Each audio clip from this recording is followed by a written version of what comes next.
You should have been in 3 minutes ago. 3 minutes ago. Why should I be in here 3 minutes ago? So that you can berate me for 3 minutes before the stream starts with a bunch of ridiculous nonsense that I don't care about? Why? Why would I do that when I can just show up right before it starts and then you can just hit the live button like you did and we can get on with it? Welcome everybody to the show. Welcome to our late night talks. And oh my goodness, I love when I put my phone on and I forget because I'm listening to another YouTuber. Oh, what a professional. What a professional. Welcome to the most earth-breaking, ground-shaking, Unbelievable. and sometimes you couldn't remember turning your phone down, guy? The man, the myth, the legend, the most electrifying villain in all of YouTube entertainment today, Mr. Zod. And today, folks, I wanted to give a shout out to the Glarer. I watched an awesome stream he did, and go check it out. But he had a great stream earlier. I'm not going to give away the context of the stream, but I really liked it, and I think you guys should go check it out because it's something that I've had problems with in the past before, but I don't want to steal his thunder because he does a very good job. And I just wanted to say, man, good stuff. I like his blunt talk and the way he puts stuff out there. Kind of reminds. He was talking about marijuana? No, that's just what we do. God, get your head out of your bowl. That's what weed do? You know, it's kind of funny. You need to work on your pun game a little bit. Bitchy said, you know, she is down for giving it a go, if you know what I mean. So, nothing, honey. Anyways,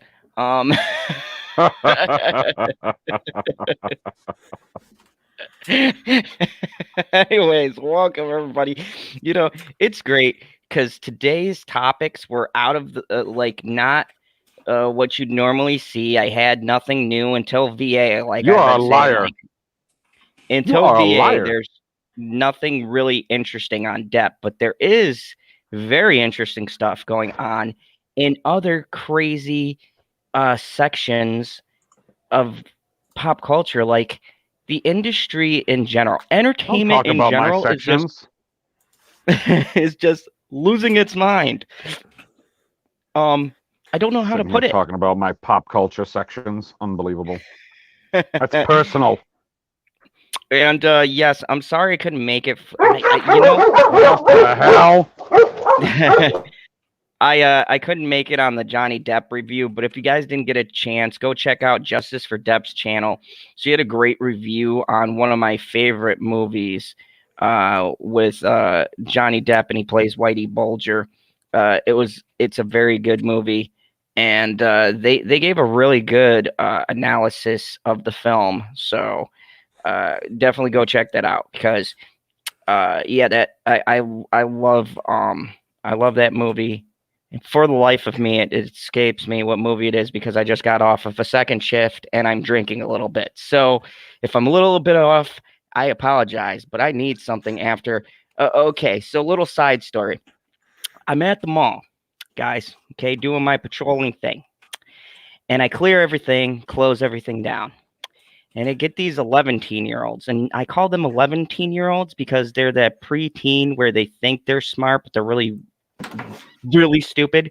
And I get these 11-year-olds that come in, and they come through an entrance I had locked. So they open the lock up and they let their friends in because they had gotten in. This is not at like 8 when we just get closing. This is almost 10 o'clock at night while I'm doing my second patrol.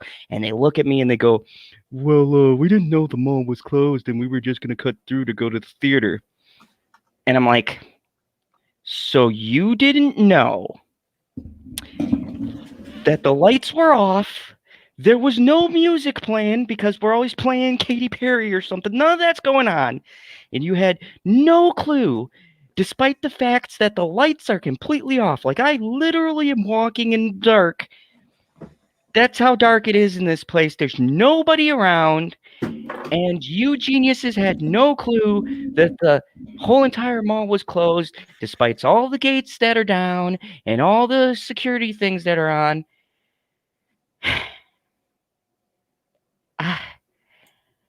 I just don't know. I just don't know about the youth today. They are idiots. Use any excuse. Just be like, yeah, man, our car is down that way. Something, but don't look at me in the dark and go, I didn't know the mall was closed. Really? There's no Guy, signs of life. they're not clever nowadays. He's like, what's the dumbest excuse that I could come up with? Oh, I didn't know, sir. And it He's was like, for well, white. you didn't know that the mall was closed, but I did know that I'm putting my foot in your ass. So get the fuck out. Oh my goodness, Dr. Soup, what's up? And the biggest thing that pisses me off about this whole thing is the fact that the fact that after all of this, they are 4 white kids, and I have to preference race now for a particular reason. There were 4 white kids with backwards hat, baggy clothes, and they were like, "Yo, dog, thanks. Like, catch you later." And I was like, okay, either I'm older or that sounded extremely fucking stupid. Like, I mean, it's always I'm sounded so extremely stupid, but you are old. just like, and he did the whole hand gesture like we were brothers from the hood, that we grew up on the streets, and he identified with my struggles. And I'm like, bitch, you live in the richest part of Wisconsin right now. Your mom and dad dropped you off in a Beamer. You don't relate to me. Why are you doing this? And that was my night, folks. So I needed a big old something to drink when I got back. I was just like, this is too stupid already. Oh, so you can drink another quarter of a fifth of the bottle that you started on? You're just never going to let that go, are you? Why would I let it go? Because, you know, like you come to my state thinking that you can represent some form of a man here, and he's like, "Oh man, I don't. My woman told me that she'll be upset if I throw up on the floor, so I better not drink too much." What the fuck was that? You know what, PB? Yeah, that's pretty much what happened. She said I might get some on the couch. I didn't want to make her angry. Hey, you know what? I'm going to live a lot longer than you will, because all the yelling you do, I'm cutting down by half. Disagree. You're keeping it all bottled up. I know. I let all of it out. I ain't got that problem. My blood pressure is perfect.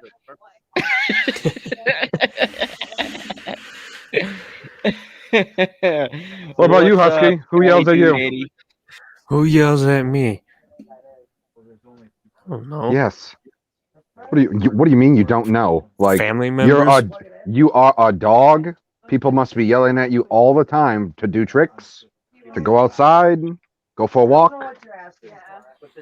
Yeah, no one yells at me like that.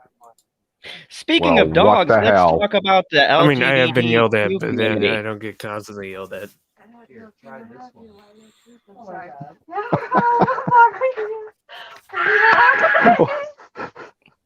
What are you bringing up on my screen here, and what do I have to look at? So, Amazon is removing books that frame the LGBTQ issues as mental illnesses. Now, okay. Now, I don't know exactly. Okay. I don't Seems know like exactly. they're trying to take LGBTQ books off the shelf, but whatever. I don't know exactly how to feel about this particular topic because for once, and I never thought I'd say this, and this is from a pretty reputable source we have here. It's the Hill TV. They cover stuff on the Hill. Okay. I don't know how to feel about this because I can actually agree with both sides of this argument. Yeah. I can agree that it's not as simple as saying, oh, it's a mental illness exactly, but there is also a science to be had about this. And when you get rid of someone's opinions, even people who print up stuff about flat earth, and we all know they're wrong and stupid, but still they have a right to make their wrong and stupid book about how flat the earth is. That's part of freedom of speech. When you start Oh, these morons with the flat earth. I mean, but when you I can start tell you Go a ahead, reason Cyber. why I disagree with them pulling it off. Because I was Go thinking ahead. about that when I was reading the description. The suicide rate, I believe, was around 40 to 50% in that community, or at least one of the letters in the community.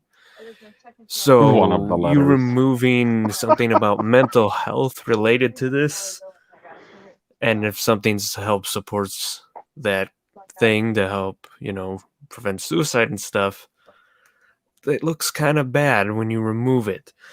I'd say it'd be easier to remove it if that suicide rate was below 10 or 5%. This would be like Which removing books about suicidal depression too. When suicidal depression, well, or just depression in general, has a high suicide rate amongst people because it's a and mental that health problem. and that's the part of the thing that I see. I agree with that, Cyber. That's my argument about not removing it either, because, like you said, if you're going to talk about a subject, and this is the problem we're having, you can't just berate people one side. You need the science side, you need the people side, you need people going through it side and how they feel. And it's this dangerous concept of everybody wanting to only show one side of a discussion, and they don't want any other side. They want to keep it one-sided. And look, even idiots, if you don't agree with their opinion, have a right to state their opinion. By you suppressing it, you're setting a dangerous precedent. As long as it's not a book about promoting, like, Nazi shit or stuff like Oh no, they that. still have that No, stuff on They there. still they got even get Mein traction. Kampf on the shelf. It's going to be up there forever. I have a problem with taking books down. You know how you take books down? You go, wow, this book didn't sell for shit, so it's just going to sit in the warehouse until the end of time, and it's not actually going to be out there being sold because nobody bought the book. What the hell? I totally How many agree. freaking mental issues are there in the Bible? It's all over the place, man. The thing is, mental health is still a thing being heavily studied. You find new things about it every year. That's why psychology is updated almost every year. A psychology book written like 2-3 years ago is already Oh, and outdated. welcome, Mr. The Glare. stuff now. And I think my brother mentioned this once. When we just remove books like this, it's kind of just like any books, just because it bothers us. This includes Dr. Seuss books and all that. It's kind of the modern age day equivalent of a book burning. You're just not gathering around and throwing them into a pit of fire. I absolutely agree. And Mr. Glare, how are you doing tonight? I'm doing well. How are you?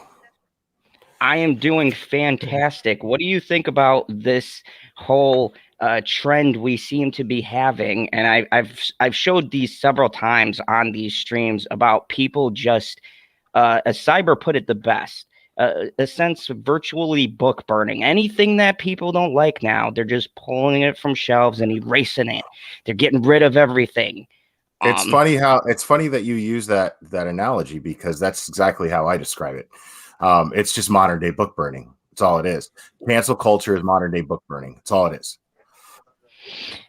It's ridiculous. And look, I'm not saying that everything that we're going to read about these books I necessarily agree with or that I prescribe to that because, Right. my mom's a lesbian. I don't consider her having a mental, something wrong mentally. I mean, I could say some of the crazy stuff she's done.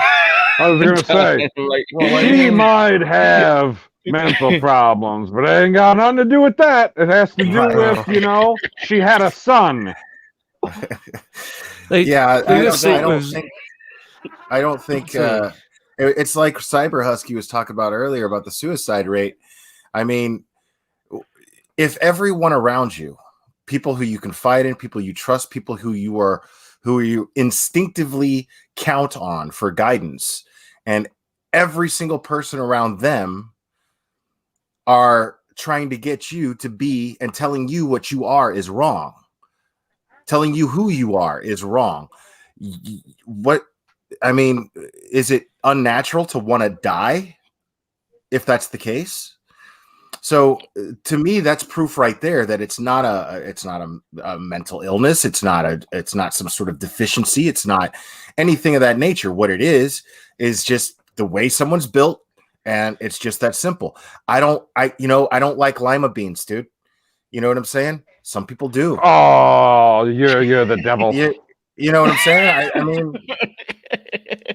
I mean, I'm not going to hate on somebody because they like lima beans. The problem is that it's the subject of sex that's taboo. It's not anything else. It's the subject of sex that it's the subject of sex is overthought. Wait. Society People are using lima beans in sex? No. Listen. Oh. What I'm saying is, it's a metaphor. What I'm saying is that when people are overthinking the subject of sex, and what they're doing is they're using homosexuality as some new way to damn people, to judge people, because the fact of the matter is it really doesn't affect anyone. It's not in a negative way anyway. I don't care what somebody else puts in their mouth. It's none of my business. I don't care that you like lima beans in your mouth. I don't. But I don't think you're a lesser person for it. That is such a great analogy. That was the world's greatest analogy.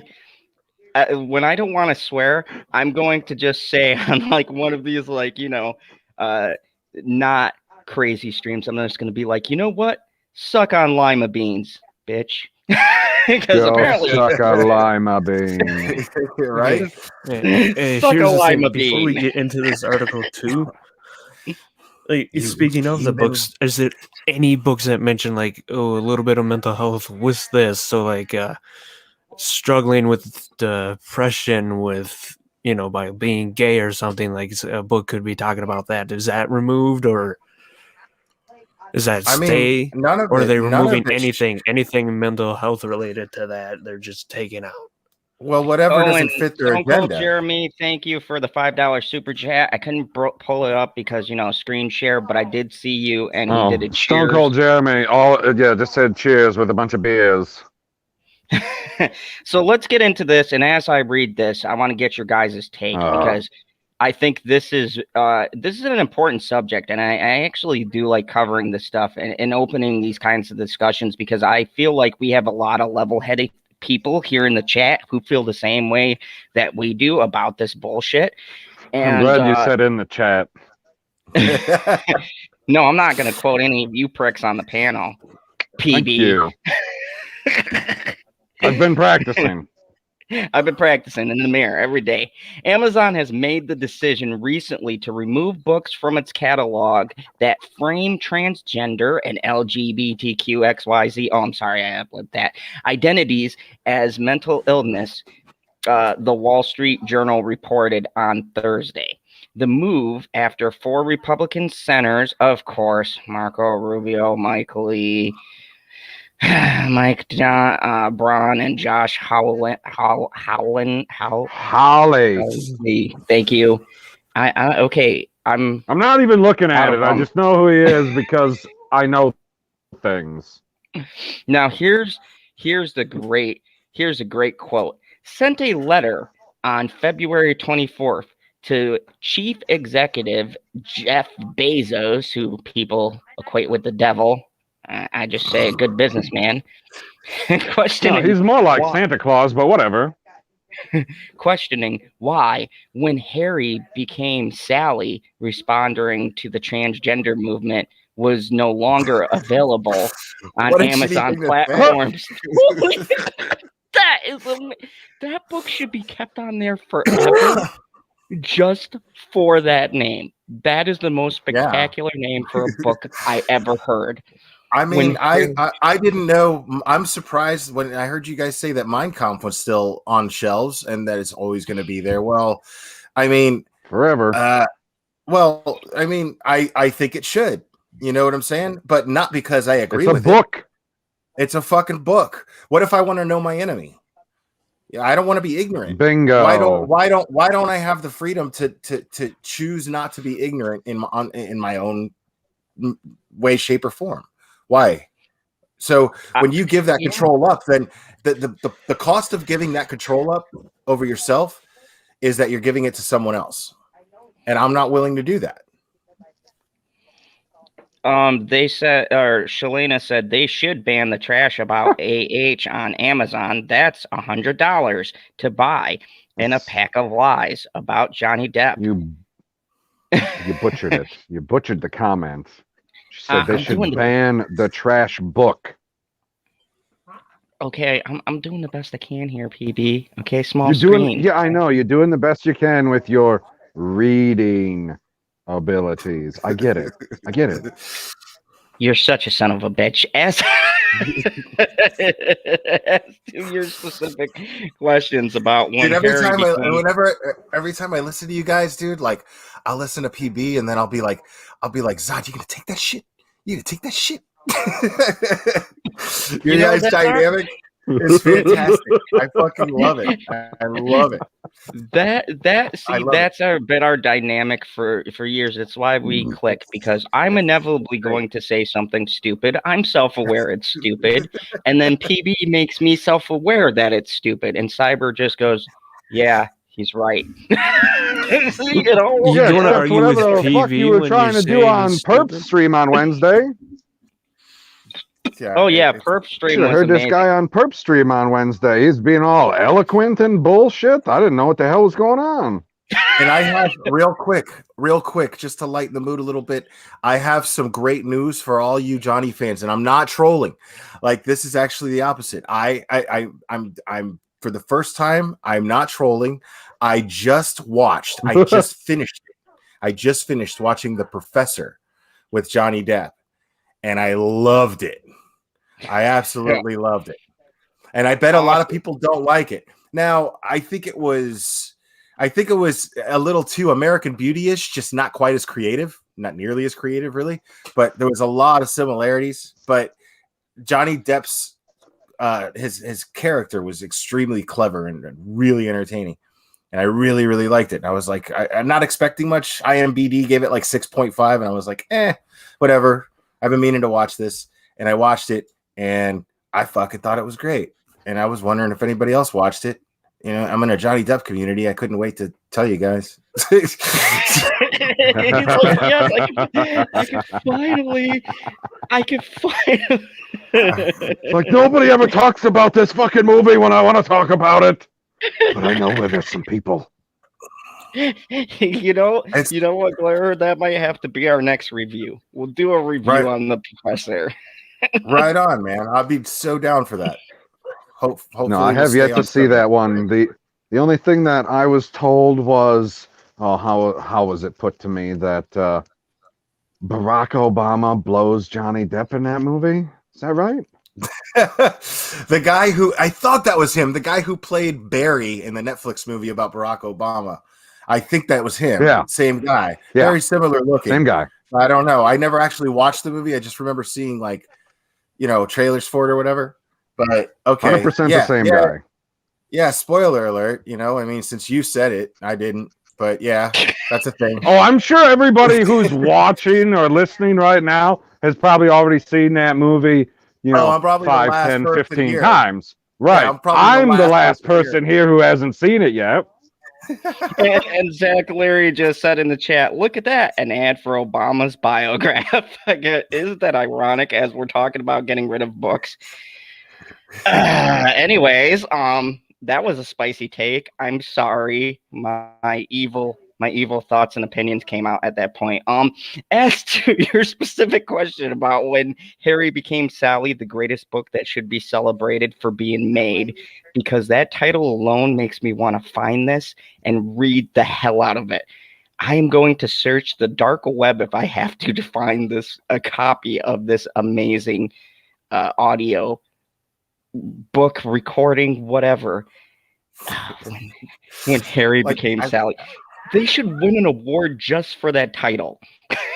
I can't tell if it's homophobic or not. Like, I can't tell if it's meant to be or. I mean, everything's homophobic now, so just go with yes. We have chosen not to sell the books that frame the LGBTQ plus community because we got to give them a plus because they add another vowel every chance they get to identify just vowels. It's not vowels, man. Whatever, I'm going to go with it because that's how I roll. Identity as a mental illness. Amazon said in their letters to the senators obtained by the outlet, Amazon's vice president of public policy, Brian Huseman, wrote in the letter that the company had changed its content guidelines for books since 2018, but did not elaborate how, because they don't want to piss off a bunch of people. Amazon said it provides its customers with an access to a variety of viewpoints that we want you to have. Oh, I'm sorry that I ad-libbed that, including books that some customers may find objectionable. But don't worry, folks, we're slowly getting rid of those. That said, we reserve the right not to sell certain content, Huseman wrote. All retailers make decisions about what selections they choose to offer, as we do. It is unclear how many books on the Amazon has or will remove under the new standard.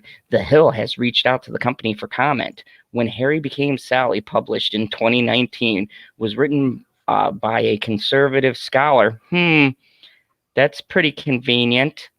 I'll continue. Ryan T. Anderson, and discusses several issues, including gender identity. The book exposes the contrast between the media's sunny depiction of gender fluidity and often the sad reality of living in a gender dissociative dysphoria. Dysphoria? I don't know. I'm not looking at it, man. According to the description online, it gives a voice to people who tried to transition by changing their bodies and found themselves no better off. Especially troubling are the stories told by adults who were encouraged to transition as children, but later regretted subjecting themselves to those drastic procedures. So a fair and two-sided, from what I hear, book that told both points of views was removed because it told the negative. So I don't know about you guys. So it is exactly what I said. It's the one that can say both sides. Or, maybe the ones that are saying how to live with having depression or these things. They're just removing anything as if it's just close enough. They're throwing it in the trash. And Mega Jetty 1, this is a historical day for Mega Jetty 1. He says, finally, I can say super chat at General Zod's Fandom Zone for $2. Thank you, Mega Jetty. Okay, except did you get the one before that? It's a £2 super chat from Cherry K. Okay. It says, hashtag, it's weird when the troll doesn't troll. Hashtag pineal. That's my homie right there. That's my homie. Cherry K is so wonderful. I'm so lucky to have an awesome mod like her. And we both are, yeah. Yeah, I mean it's amazing, and it was funny because you talked about that, and man, that stream was fantastic. I loved it. I very rarely have a chance to watch full streams through, but I watched that whole thing through, and I was like, man, I feel that. And Okay, just so you know, he's lying to you. He watched most of it, but he didn't watch all of it all the way no, through. PB, I did. You can check that. I don't believe you. I don't think them. I don't think that there's any creator out there that wouldn't agree with me. Honestly, I mean, what's the point of being up here doing this if it's not on your fucking terms? It's the one thing that I get to do that's on my fucking terms. You know what I'm saying? Like, oh yeah, well, that's because you don't have Father Zod curtailing you. That may be a good point, but I mean, whatever. I you know what I mean. I just I know exactly what you mean because I'm in that exact same position. Right. This is a creative platform. That's why we're known as creators. That means that, why if now I get if you say you're one way and then you're not, you know what I mean? Like, but I mean, if that's the case, just don't watch it. You know what I mean? Be like, this guy's full of shit. I'm not watching it. You know what I mean? I don't understand the whole. I don't know. It's just silly to me that people put so much energy into trying to change something. It's incredibly arrogant. And then when you say that that's arrogant, you're being arrogant, supposedly. You know what I mean? I'm being arrogant because I want to run my channel on my terms. And I'm not ashamed to tell somebody to go do whatever. Yeah, but you wouldn't. What you need to do is take a page out of the Coca-Cola playbook and learn to be less white. That will tone down your arrogance.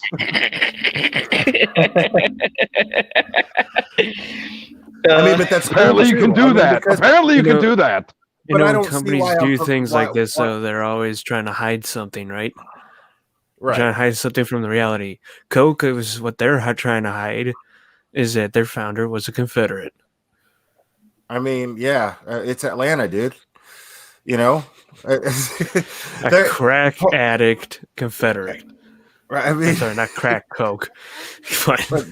but yeah, Atlanta, like the pride. One of the prides of Atlanta is the Coke factory. You know, Coca-Cola. You know, like Coca-Cola. Okay.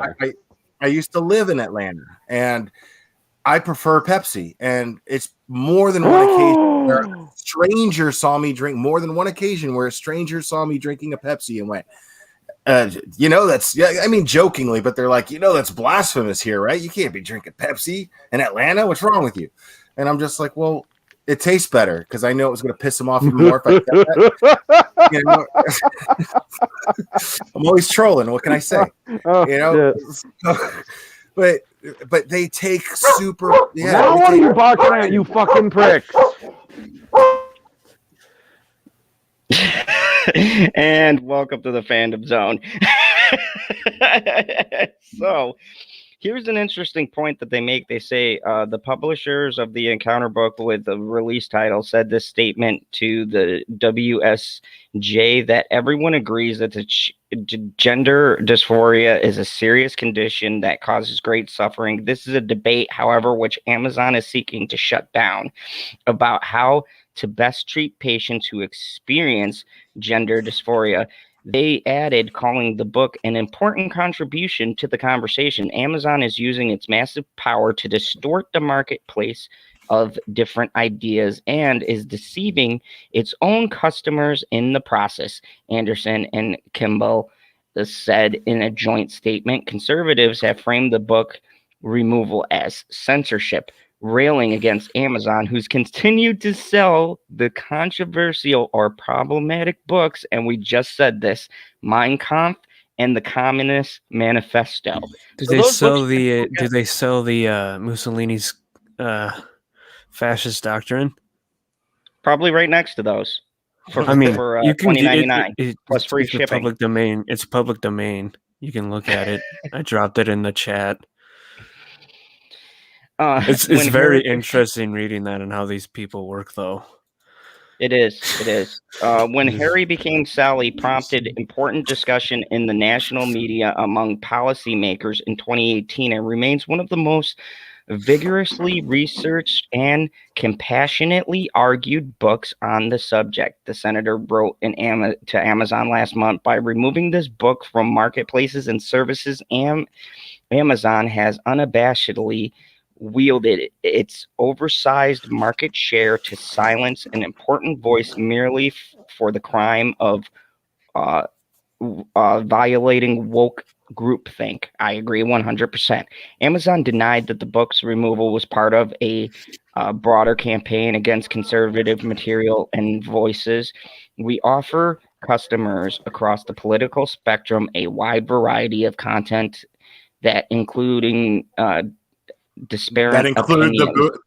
That include the books we say are suitable for you to read. And the senators did not respond to the Wall Street Journal's request for comments.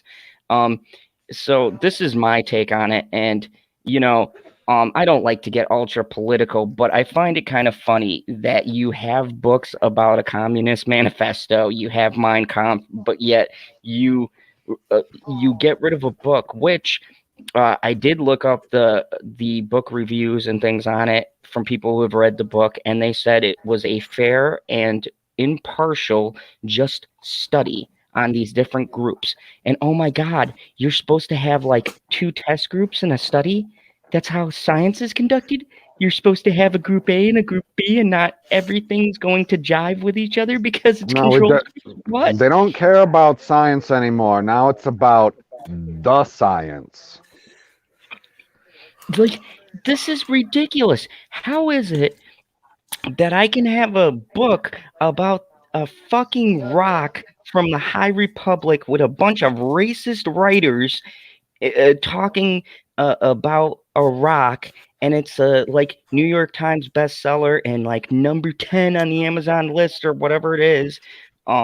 Zack was on the program and he gave us a highlight into that because he was actually on the Amazon on the topic. Speaking of New York Times bestseller, with the amount of numbers it did, if it came out today, or if the events happened today around it, Mein Kampf would have been on New York Times bestseller list. And Shalana had a great point. How much that book sold at the time. And then people, it's always funny when people wonder, how did he do it? Just read history. It's pretty easy to see how he fucking manipulated an entire generation into his belief system. Shalana says, I want to pick out what I want to read and not be told what to read and think by someone else. And it's true, and it should be the same across any spectrum. Look, I don't care what you where you fall politically. If you want to read a book about Mein Kampf, go nuts. If you want to read a book about the most conservative views in America, go nuts.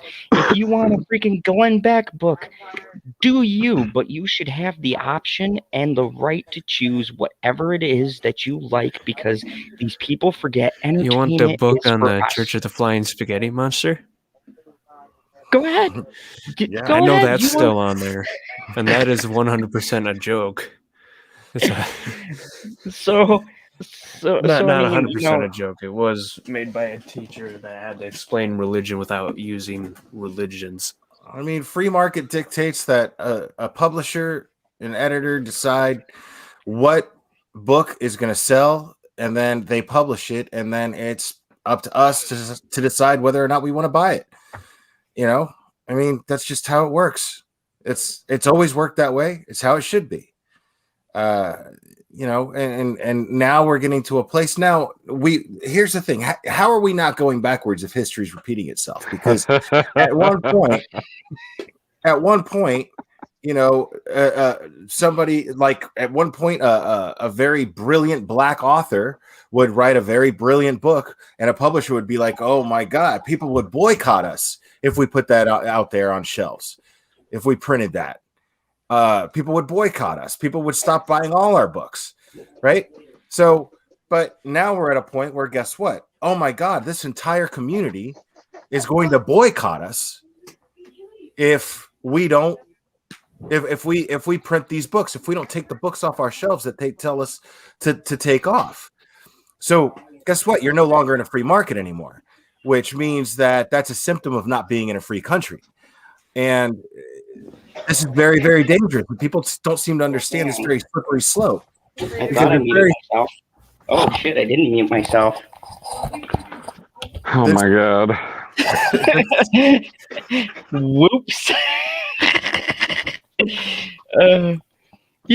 Just this very slippery slope. No, it's fine. But this very slippery slope, people don't realize it. It's the only way to get control of the masses is if you get the masses behind the idea of being controlled. And that's exactly what's going on right now.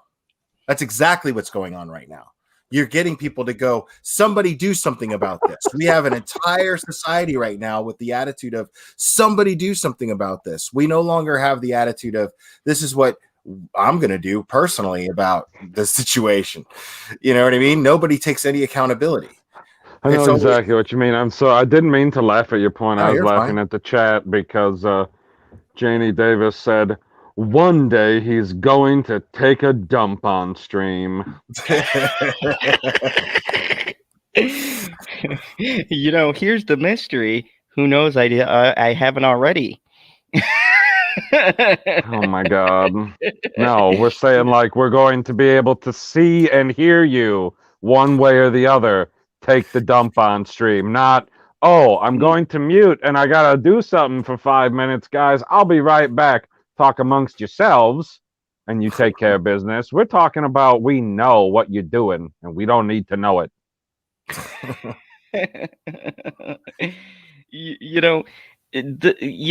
is the thing that bugs me about this is that these idiots that we seem to see a mass majority of them now, and really they're just a minority with a bigger voice because they bitch the loudest. But this is the problem with this is that they're going with the small minority, and by doing this, they are empowering this movement. And here's the thing: this always comes back to bite them on the ass at the end, right? Look at my favorite person in the whole world, if you've ever been on my channel, Jimmy Kimmel. Look at that guy. What? Oh, white knighting for everyone. He's down with the liberals. He's a pretentious dickhead. Oh, they're all like that. Him, fucking Colbert. Yeah. They're all like they're all scumbags, and when you look, just tap on that closet, and all the skeletons come out of all the stuff they've ever said and done. But then when it happens to them, it's like, oh, this cancel culture is so terrible. I don't know why they're attacking me, even though I had videos of girls shoving hot dogs down their throat, and I thought it was funny at the time. I'm a sexist. Right. I can't wait till Dave Chappelle addresses the Pepe Le Pew thing, because he's the one. First of all, right now he's the hero voice of anti-cancel culture. Right now he's the one making the most sense, and everybody's looking to him to speak out against cancel culture because he has been, and he's been doing it brilliantly, right? But 20 years ago, he did a stand-up where he made a joke about Pepe Le Pew, where he's talking about Pepe Le Pew in cartoons, and he's like, what kind of rapist is this guy? Right? And yeah, that fucking happened. So I can't fucking wait.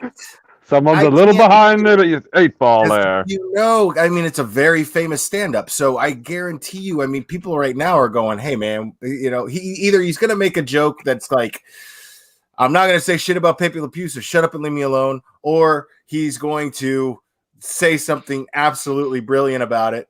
Because I mean, I know the thing is people are going to call him a hypocrite and say, oh, well, you're anti-cancel culture and you're the one who called out Pepe Le Pew first for being a rapist, right? But dude, it's comedy. It's supposed to be funny. Nobody's looking at Pepe Le Pew. Yeah, nobody's looking at him as a hero like they would a Marvel character. He's a fucking clown. We laugh at his failure. You look at somebody with his behavior, and the truth is the reason why he keeps getting rejected is because he's a skunk and he smells. And the cat's like, fuck, this guy doesn't get it. That's the whole joke. That's it. Why why is this being made out to be rape? That's not. He's a skunk and it's a cat. One doesn't know the other is what. I The cat had a knows skunk. Because apparently children are so intelligent now Kids that don't they watch that know shit. that these anthropomorphized animals are meant to be people, and that everything that happens on TV is meant to be positive and encouraging. So let me get this straight. So Harvey Weinstein comes from that age where he went to he was a child and went to the movie theaters, and then before every Warner Brothers movie they had a little short, and one of those shorts was consistently Pepe Le Pew, and because of that, Harvey Weinstein grew up to be the shitbag that he is, just forcing himself on everybody and jerking off into plants around people, like because of Pepe Le Pew, right? Really? Because of him? That's what you're saying?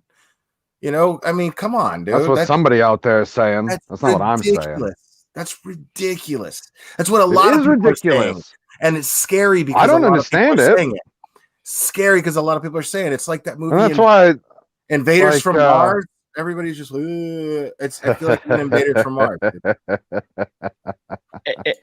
I have a hard time being anti-cancel culture because it seems a lot like trying to cancel culture. And if you're anti-cancel culture, how can you get on board with canceling some weird fucking stupid ass thing that somebody wants to do that usually doesn't have any actual repercussions, because it's a lot of people out there screaming at the sky, but occasionally they actually get something done because they're like, oh, this one person who worked at this company listened to us. And I went, oh, fucking A, man. Why?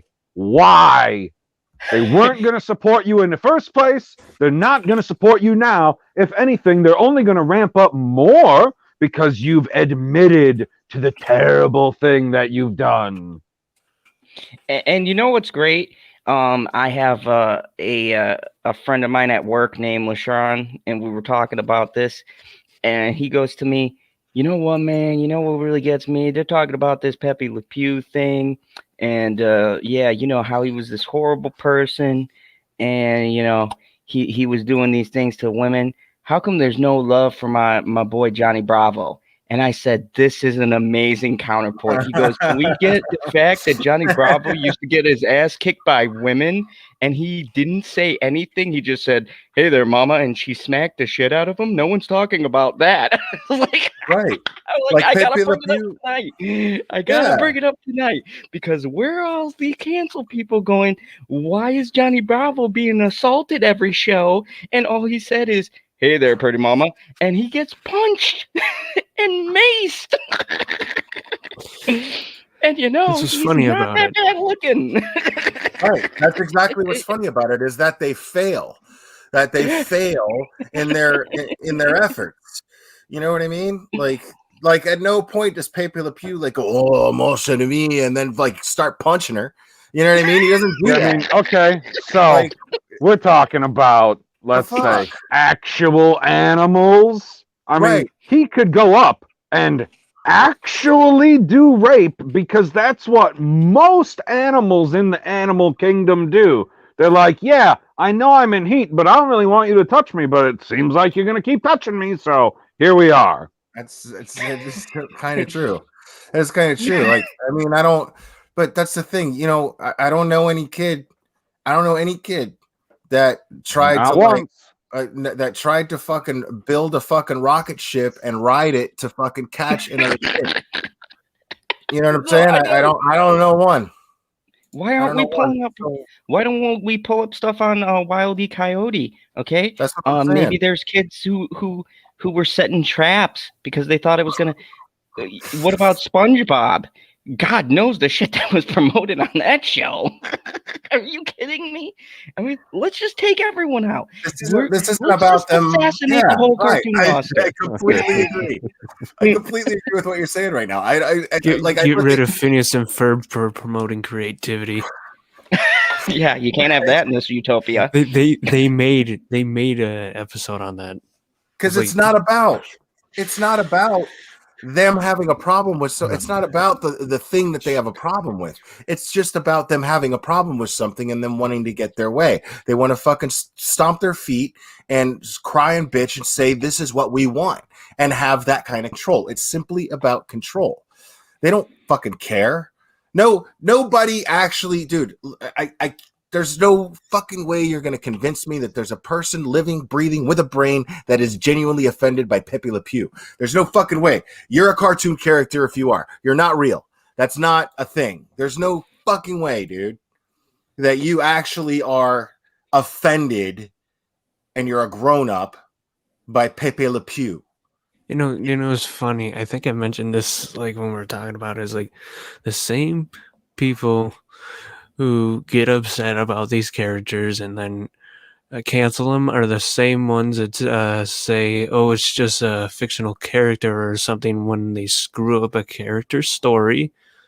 Star Wars example, or when they like race swap or gender swap, just like, oh, it's just a fictional character, it doesn't matter, and then they will go and cancel another fictional character. Right. How does this make sense? Pure And hypocrisy. Carrie Lewis brought up a great point. Carrie Lewis said, we're actually talking about the rights of a cartoon character.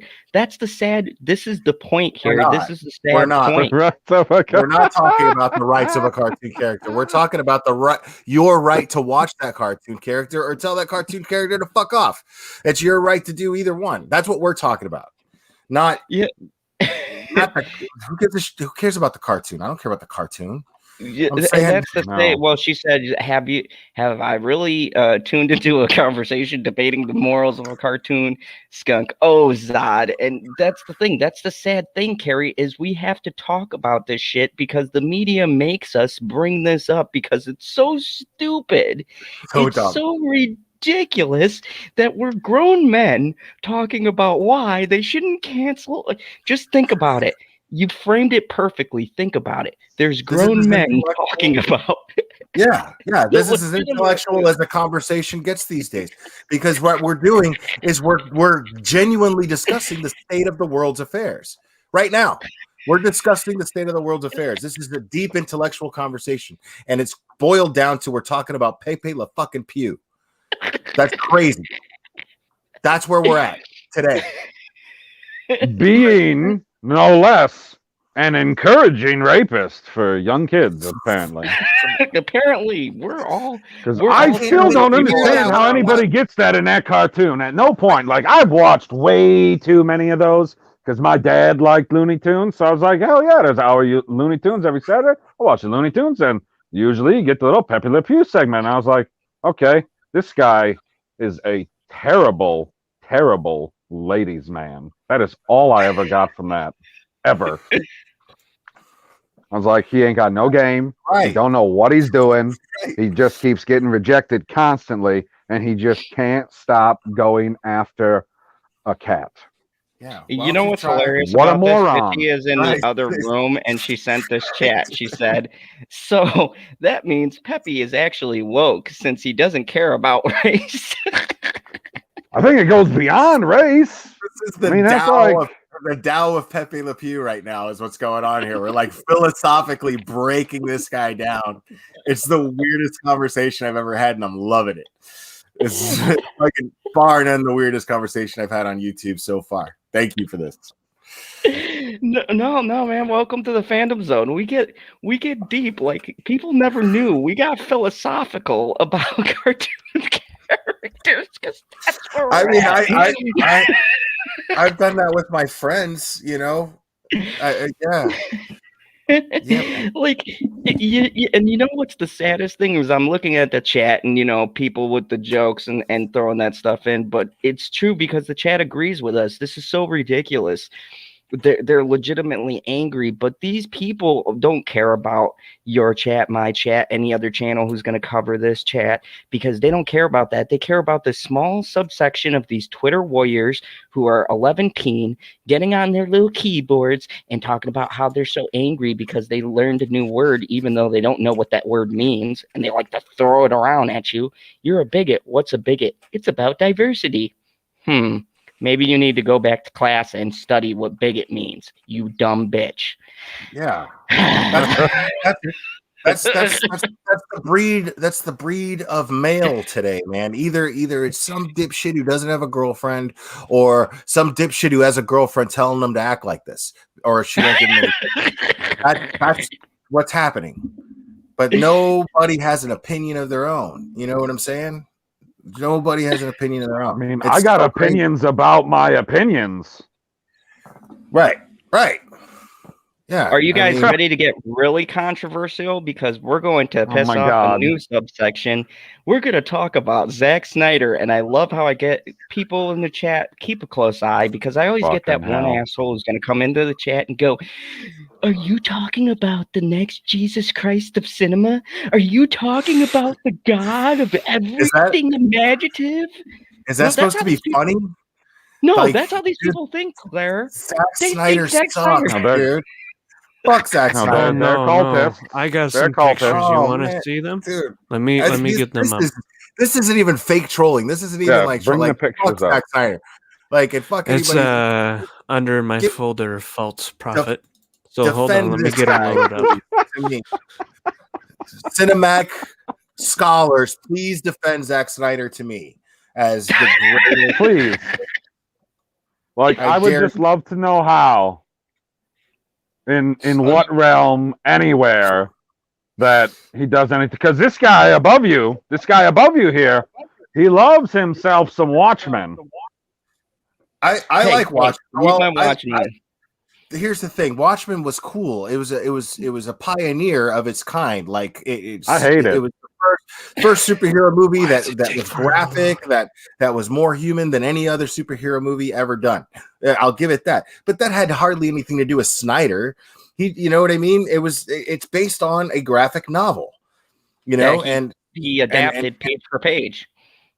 I mean, that's it. You know, I mean, and I will say that the Affleck gang fight scene in Batman versus Superman, I'm a huge Batman fan. I'll say that's one of the best Batman scenes I've seen in a long time. Batman action sequences, I'll give it that. But all of other Zack Snyder's action sequences, I'm always disappointed. That's the scene you're talking about. The one where he's in the building, or the one in the back of the truck? In the building. Okay. Yeah, I love that scene because everybody says, "Oh, Batman doesn't kill people." First off, okay, Zach, show my screen. He got shot in the back of the head and he grabbed the dude. He got shot in the back of the head, but the armor protected him. But it pissed him off enough to where he just grabbed the guy and just beat the shit out of him, just old school style. It was great. I was like, this is the Batman I've been wanting to see, you know? No, but he definitely has a moment here or there. We've No, this isn't a thing. These are sarcastic, right? No way.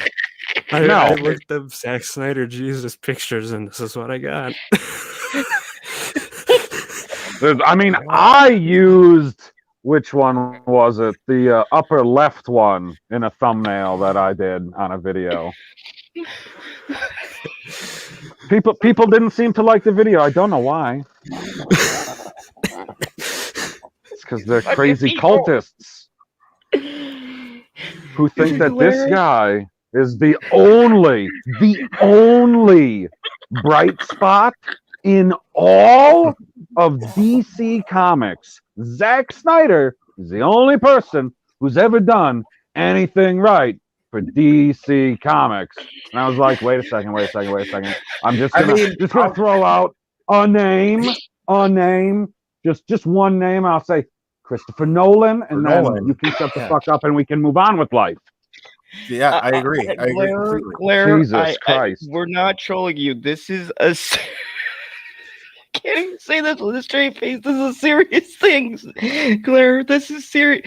These people exist. They created these pictures. Fuck out of here. Yeah, these were not created by haters. I have this in a folder labeled False Prophet. I originally had it as I wish the person who made it, PB said it should be False Prophet instead. Dude, just bring one of those people up who made one of these things and just be like, you know, have you ever seen a movie? Have you ever watched one besides the Zack Snyder movie? Anyone? Just pick one. It's probably better. It's probably better than any Zack Snyder movie. Like, this dude does not make great movies. They're not horrible, you know. Like, the thing is like some of them are. Right. I mean, you know, he's like 300, not a good movie, but cutting edge for its time of how they did it. The whole damn thing was green screen, and I'm not gonna lie, it's got a lot of quotables. Like my favorite line is when he was like, "We will rain down arrows and blacken the skies," and he's like, "Then we shall learn how to fight in the shade." And I go, "That's some badass shit to say." I could picture them saying that. The fact that they're making him the end all be all of graphic novels come to life on the screen, fuck all that, man. Like, that's just the guy who got lucky with those projects. You know, I mean, you could pick a director out of a hat, an action director out of a hat to take on, and they could have done probably a better job at any of these movies. You have Batman and Superman to work with, and that's the trash that you give us. What the hell? Yeah, fuck you, dude. Like, I'm mad about it. I waited for a Batman versus Superman movie my entire life. Never, dude. If you would have went back in time and caught me at 10 years old and said, "Dude, in 2000 fucking whatever year that came out, you're gonna see a Batman versus Superman live action movie," and I mean, flying, fighting, everything, and you know, Batman puts balls to the walls. I would have been like, "Oh my god!" Like, and every day that I lived from, you'd have been like, "Okay, I will take my vitamins and I will do my push-ups because I gotta live till that date." How many days? Yeah, how many days till that day in that year? You know, I would have done well in school. I would have. I don't know. I mean, I don't know, but I'm saying, like, that's crazy to me that, you know, and then this guy. I mean, and it wouldn't have been as bad if he hadn't cast Ben Affleck, because he was a good Batman, just a really bad Bruce Wayne. And interesting. Okay. The Doomsday sucked. The Doomsday was like, that should have been its own movie. You're just gonna throw that in there? Like, that wasn't Doomsday. That was just sci-fi movie monsters. Right? Yeah, you're just gonna. That did not look like Doomsday at all. You know you're what's just gonna throw this guy in the mix like they did Deadpool with fucking X-Men Origins. You know what I mean? Like, you're just gonna throw this very important character in the mix and minimize what that character can be. And then, what's the actor's name that played Doomsday on Smallville, Zod? I know he does some podcast on YouTube now, right? Doomsday was on Smallville. I stopped watching after the second season. Oh man, you missed some stuff. They did. No, just don't shut up. I'm not gonna watch it. I don't care. Like, it was the greatest Doomsday ever. Looked exactly like the comic books. But anyways, it's Adrian, and I forget his last name, but he was also in a couple of other shows that I like. He was in Battlestar Galactica. It's he was in amazing to watch somebody who played the character, and I thought did the character the right way, criticize some CGI fucking thing that was on a screen. Oh yeah, he was. When you have, you don't like that movie. When you have Smallville do a better job than a full length. How do you have a CW show can create a better monster? Like, I'm not talking about the acting ability of whoever the hell was Doomsday, because I have no clue who it was. I'm just talking about the way it looked on screen. I was like, how the hell can the CW on a TV budget create a better looking monster than somebody who spent hundreds of millions of dollars and then asked for another $70 million to polish his turd? I don't get it. Hold on, I'll try to look up pictures of this Doomsday too. Has anybody watched Superman and Lois on CW yet? No, not yet. I keep being told by more and more people that I should. I'm telling you, dude, I'm the most critical person in the world. I don't watch any of those CW shows because there's a certain campiness to it I don't like. Right? Okay. But I'm telling you, as one of the pickiest people you'll ever talk to, when it comes to this stuff, I'm 3 episodes in, and I love it so far. I'm not even trying to lie. The Superman action sequences, they're really creative. They're really well done, considering the special effects that they have with the budget that they have. The story is great. I never imagined a take on Superman like this. Superman and Lois, you're talking about?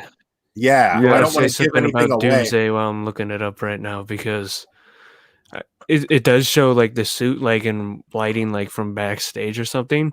So, and then I see the show ones, and the show ones, it looks great. So they even did a good job like capturing that to make sure it didn't look like a rubber I'm not suit. crazy. Yeah, I'm right, and I'm not crazy about the casting, but I don't hate the guy. He's growing on me more and more. His physique is right on, or at least the way the suit makes him look. But I'm telling you, man, like, this is a really original, cool take on the synopsis that I would have never guessed. And they explain it to you at the very beginning of the first episode. You're all caught up, and I you just understand. looked up the Snyder one. I think I'm pretty it's- sure that I'm already caught up because it was explained to me. Oh gosh, one of the other freaking shows. It must have been on Supergirl. But I mean, the first I didn't watch Supergirl, but the first 5 minutes of the show. No, I know.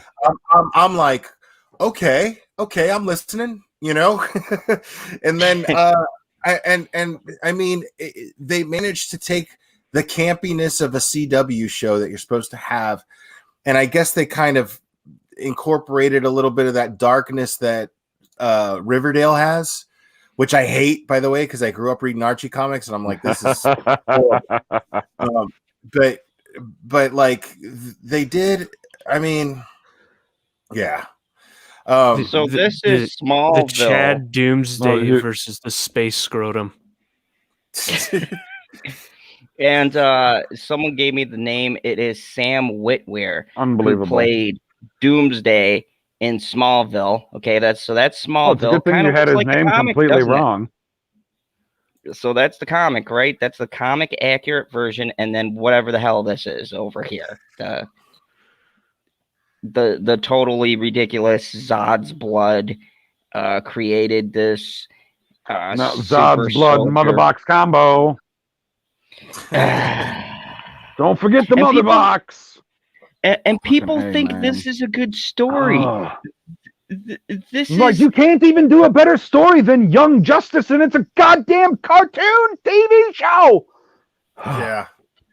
They're like, I love it because it's nerds that are writing these animated shows, like at least the decent ones, like that Justice League show that was like in the early 2000s, right? There's little funny things that happen once in a while. Little funny things that would happen once in a while, like there was this big monster, like just a big giant energy monster tearing the city up, and the whole Justice League is like stumped because nothing that they're doing is working, to beat it, and they're just kind of having a meeting in the street, like, how do we beat this thing?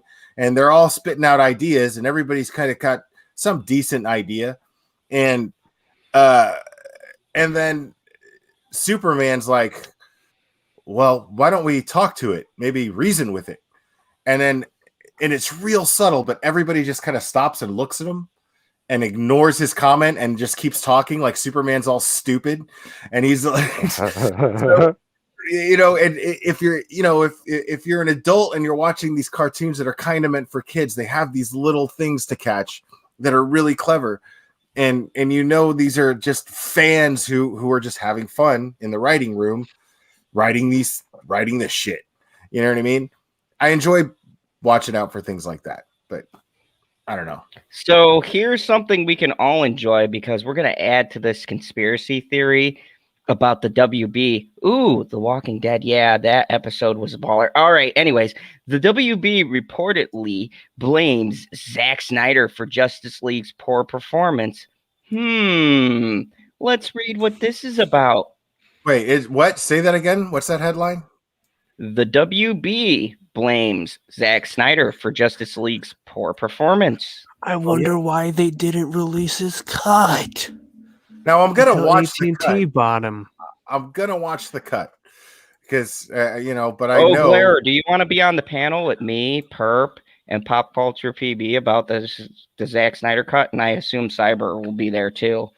I mean, sure. if I decide to watch it. Okay, well, you gotta suffer with us. We're all suffering together. I know. Are you But I might about, stop like, that movie and put in a better extended cut, which is. Are you talking about like a reaction stream? No, I'm talking about we'll watch it on the day it premieres, and then like Friday night we'll do a late night talks about it, and it'll just be about the movie and a fresh probably review. Won't get that. Yeah, we're gonna come up right off of it and be like, either we'll get our minds blown and we'll have to all eat crow, like everyone's telling me, or we're gonna be 100% right. No. You already saw the leaks, guy. So we have to watch this start to finish. Can we quit? Can we quit at the 2-hour mark better? if it's not pulling us in? It's not. The story is not better. Now, does the Snyder cut not have Jesse Eisenberg as Lex Luthor? Because that would perfect. Of course it has him. Of course it has him. I'm being sarcastic because I know that, but fuck, one could win. I mean, exactly. What the hell That's what I'm saying. that? There's only one thing I'm looking forward to. Just one. There was an actor from True Blood that I really liked who played the werewolf. He was in Magic Mike and a bunch of other stuff. He plays Deadpool. Yes, Joe Magliano. Yeah. He's actually a decent actor, and I heard some lines and I seen him in the Soon. There he is. Manganello, Jesus man. I don't know, man. As far as remember Superman 2, right? Yep. And then I don't know, like 10, 15 years ago, they came out with like the Superman 2 Donner cut. Yes. Did you not like that? Because I thought it was fantastic. I thought it was a way better story. There was no Superman cellophane coming off the chest. It was a way more. Yeah. Did you? You've obviously seen Batman vs Superman, yes? Right. So you've seen the ultimate cut of that, yes? Okay, is the ultimate cut better? Oh no. Oh, there you go. No, I did see it. No, it's not better. It's not better. But it's not better. It's just more worse. It's just more worse. Right. Yeah, but we're dealing with Zack Snyder. Stop comparing. You're going to get more Zack Snyder. Fair enough. Okay, all right. I'm just trying to play devil's advocate here. No, I get you. Like to hope for the best, yes, except you're going to get more Zack Snyder in this movie than you've ever gotten in any movie he's ever made. They paid him $70 million for 4 minutes and polish. Like Superman 2, the problem was the producers, right? That was the issue. The problem was the producers, and then the producers fired. Well, it's always the producers. It's Warner Brothers. The producers fired Richard Donner and brought in a new director to finish the movie, and they did it the way the producers wanted it to do, wanted it done. And Richard Donner had actually filmed most of Superman 2, at least the original script, and they managed to use like screen tests of Christopher Reeve and Lois Lane and put that in the mix, and it worked. It wasn't great as far as visually, but I felt like I saw a brand new Christopher Reeve Superman movie after he was dead. And I was like, holy shit, this is amazing. But you take a movie that was good to begin with and made it better. I see your point, because we're talking about Richard Donner versus Zack Snyder, and yeah. So I get your point. And I do agree. I feel like the problem with this movie, with Justice League, was absolutely Zack Snyder. How are you going to give me more of the problem now? No, but no. It was 100% Joss Whedon. We only saw 10% of what Zack Snyder made for his movie, and the rest of it was Joss Whedon. But what they don't want to tell you is that 100% of Justice League, because it literally says it in the credits. You don't even have to do any research for that one. It's boom, right there in the credits. He's the only freaking name. It's story from Zack Snyder. Not story from Zack Snyder and Joss Whedon. You know what Joss Whedon did? Joss Whedon came in and wrote dialogue for the scene. He didn't change the scene.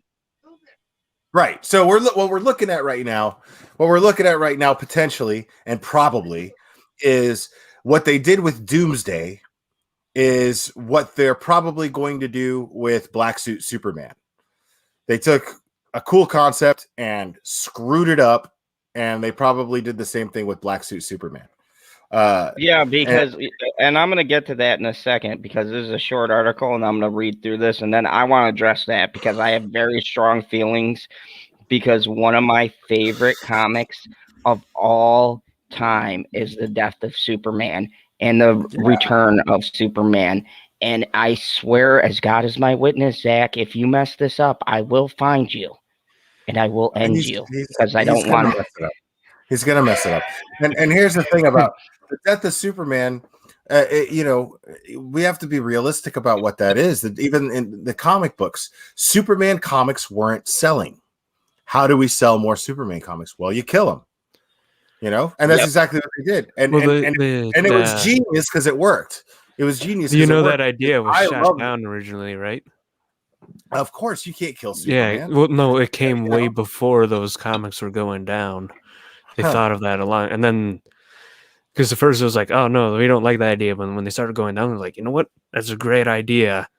And they came out record sales because no one believed that was real. Yeah, because I remember seeing. Like you would see advertisements for the comic book in major magazines. Like you'd open up Sports Illustrated, you'd be like, "The Death of Superman coming soon from DC Comics," and you're like, "Wait a minute, what the fuck is this?" I mean, I was already a teenager when that happened. I was already, I remember. But even still, thinking when I went into the comic book store, I was like, "Well, that makes sense." Superman comics don't sell. I can't remember the last time I even wanted to buy a Superman comic. Oh, everyone brought one that year. Yeah. See, I watched those comic movies too with my younger brother, except he watched the last one without me because one of my buddies called me up and wanted to, fucking do shit. And we just hang out because we haven't really, hung out in a while. But I am like, I got a little emotional. Even though I knew, like, the next one he was going to come back, I got emotional watching those animated movies when Superman was dying. Oh, man, they did a great versus job, the Snyder cut where I was just kind of pissed off and thought it was stupid. So let's jump into this. It says, insiders, analysts, historians, scholars, and fans will be sifting through the wreckage of Justice League for years to come with a line finally set to be drawn under the story when the Snyder Cut premieres on HBO Max next week. It's taken a whole lot of money, and I want to highlight. Hold on. Do it. There we go. No, highlight the whole thing. What are you doing? No, not that much. Oh, my God. It's taken a whole lot of money. There we go. It's taking a whole lot of money, not 70 million, Zach. They said a whole lot of money and just as much effort to even get this to this stage. And fingers to blame have been pointed everywhere by various parties. We thought the only reason Zack Snyder had stepped away from the project in the first place was due to family tragedy, but they're going to enlighten us. But in recent interviews, the director has admitted that he was at loggerheads with the studio almost from day one. They wanted Justice League to be more lighthearted and comedic after the polarizing reception of Man of Steel and Batman versus Superman: Dawn of Justice, which very much isn't Snyder's style. Josh Whedon was better equipped to handle that sort of tone. After reshooting 75% of the Josh movie, Wheaton, Will Wheaton's cousin? Because I don't think that's Yes. his last name, but continue. under the watchful eye of specific instruction of Warner Bros. Brass, one executive since has called the theatrical edition a piece of shit. We're Theatrical. still no closer. Theatrical again? We're still no closer to finding out exactly who can be blamed for Justice League being such a terrible movie that flopped in the box office. But tipster Mikey is now claiming that Snyder has been named eternally as a culprit. As per the report, the studio felt that DCU's team-up blockbuster was unsalvageable even before Wheaton stepped in, and there are admittedly no guarantees. Yeah, I'm not the only one that yelled at you. Mad Squirrel in the chat yelled at you too. Oh, Squirrel's in there. I'm gonna send you a link, Squirrel. Zack Snyder's coming to the stream. Upcoming streaming exclusive is going to be great. It's almost certainly going to be vastly superior to Wheaton's. Is that an ad for StreamYards in this fucking article? Yeah, it is. That's funny. It's here. Oh, StreamYards every all over time the place. I go. Dude, now that you're monetized, Zod, every time I click on your lives, a StreamYard ad comes up, and I have to wait for it to say skip ads. But a StreamYard ad comes up. Oh, by the way, if you guys don't know, the only streamer that I use is StreamYards. They've got the most comprehensive and easy to navigate setup. So if you want great quality, go on and download StreamYards. Even the most novice. You want to throw the duck YouTubers. in the corner while you're at it?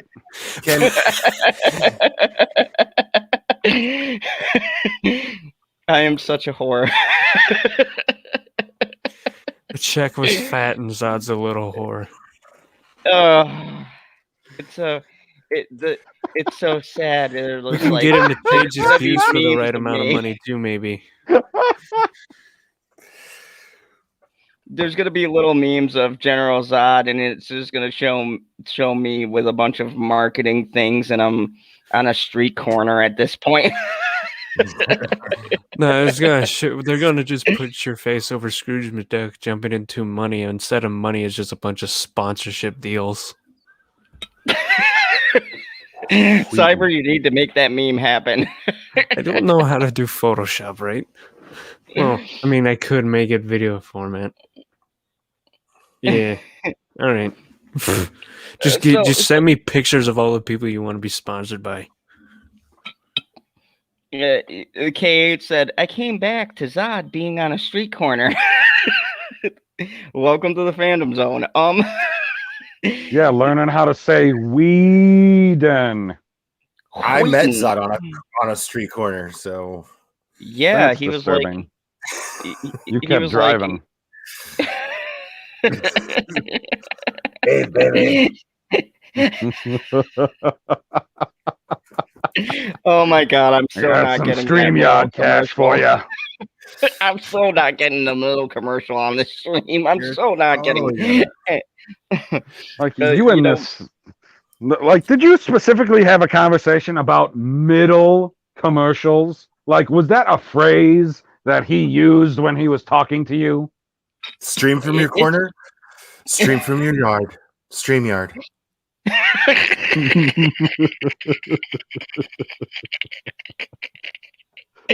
Oh my god, that is the best plug ever. Here's the thing. Everybody's pointing, and I'm gonna get serious here for a second and make an actual good point. Oh, double fuck. Everybody is pointing a finger at everybody else, but here's the reality.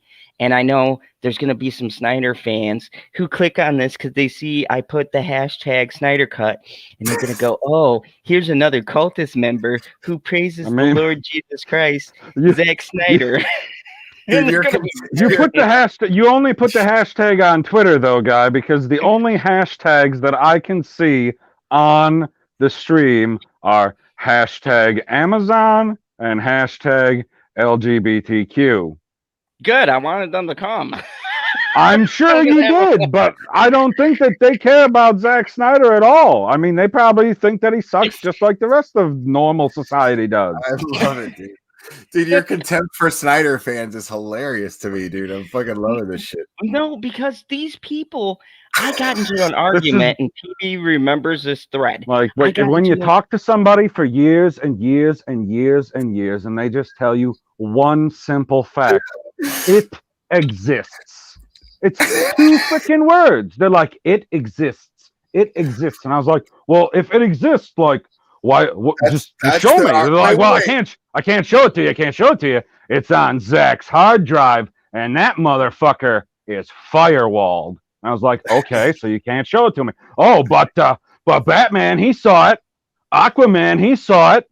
Did Superman see it? I don't fucking know. He probably seen it from outside the building because, you know, it's Superman. The building's lined with lead. He didn't see it. Jesus. He didn't see shit.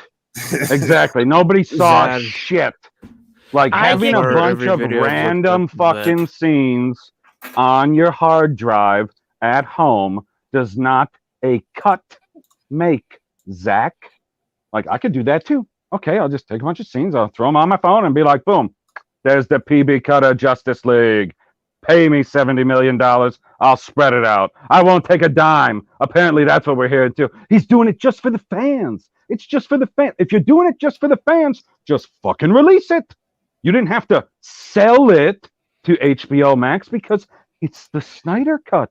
You'd be like, oh my word, I was hacked, everybody. How did this get out to the internet? Oh, too late. And didn't the fans? Didn't the second coming himself? Didn't the second coming himself say something about HBO Max? Like apparently, he dropped Warner Brothers. I think he's done. Christopher Nolan is done with Warner Brothers because they teamed up with HBO Max, and he called Warner Brothers being the greatest studio on the planet teamed up with the worst streaming service ever. Like that's nearly a quote. That's nearly a quote. You got to look it up. But Christopher Nolan is no longer part of Warner Brothers because of HBO Max and their association. Because he doesn't want his work. What a bunch of freaking morons. And Lemon Pie just said the most amazing comment. I have to say this because this would be a true irony. Zod, can you get the Snyder Cut ad on your channel? You know what? With my luck, they will promote on a stream where I'm bashing the Snyder Cut. They're gonna put my middle ad gonna be the Snyder Cut. Watch. It's not a thing. This is not a thing. I've never heard of this before in my entire life. And I've done a fair amount of research. The middle ad is not a thing. It's an option, but it's not a thing. Oh, no, it's a thing. It's totally a thing. I've seen it on the analytics. It's not a thing. I've seen it in the studio. It's a thing. Yeah, you can actually, like, when you are monetized, you can choose when you want ads. You basically choose when you don't want ads, because if they have it your way, they're gonna have ads all the way through your shit, you know. So you basically get to pick when you want ads coming on replay, anyway, on live streams.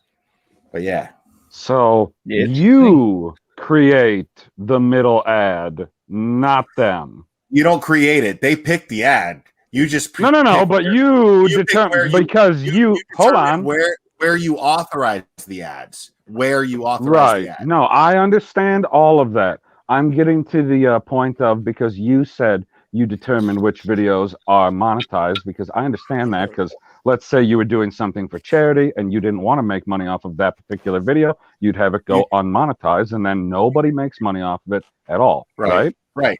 Okay, so you can determine how many ads go on the video then, right? You more or less, you can determine the max and the minimum, but in between is up to them pretty much. Yep. They give you an option. They give you these options. They go this many ads right here, this many ads in the middle. They give you the option in YouTube Studio. It's all in the So studio, after man. they've It's a whole given new you- world. Yeah. You just don't get to pick the ads. You don't get to pick your sponsors, basically. I But never not thought your that you got to pick the sponsors. Yeah. We're talking about positioning and number of You don't get that ads play. you don't get to specifically pick where and edit where. I don't think so anyway. Where you get to edit and pick specifically what part of the video you want to add, but I'm pretty sure that you do, because I've watched several Maybe. creators where the ad plays at the exact right time it's supposed to every time, and the videos aren't uniform. I always wondered if it was actually YouTube that does that though, but I don't know. I'm not monetized, so I don't know. When I get I Jeremy was. Johns on the channel, I can ask him, because it'll happen one day. Speaking of getting a Jesus Christ. famous person, we got the Mad Squirrel. Yeah, you'll get Jeremy Johns on and we'll all harass you in the chat for it. You know what? You can harass me because I would have achieved my life's goal. Oh my God, that's your life's goal? Why didn't you ask that during the tarot card reading? Oh my God! I gotta call. Oh, I got a DM Alma. and have her Unbelievable. Give me a reading. Will I get Jeremy Johns on my channel? She'll be like, no, but you will be arrested for Thank you. stalking. Yeah, man. I had to go Why? to work and I didn't get to catch much of that live that you had. I forgot her name already. But I'm actually subscribed to her. And she made a really nice comment on one of my videos one time. The tarot card. Oh, Elma Redacted. That's right. Yeah. She's really cool. She is. She's awesome. And Squirrel, how are you? Yes, Squirrel. How How are doing? you? I am good. Excellent. I'll have my actual area set up here in the next couple weeks, so I'll actually have the lighting and all this other crap. So Yay, that It'll means you be can come back on.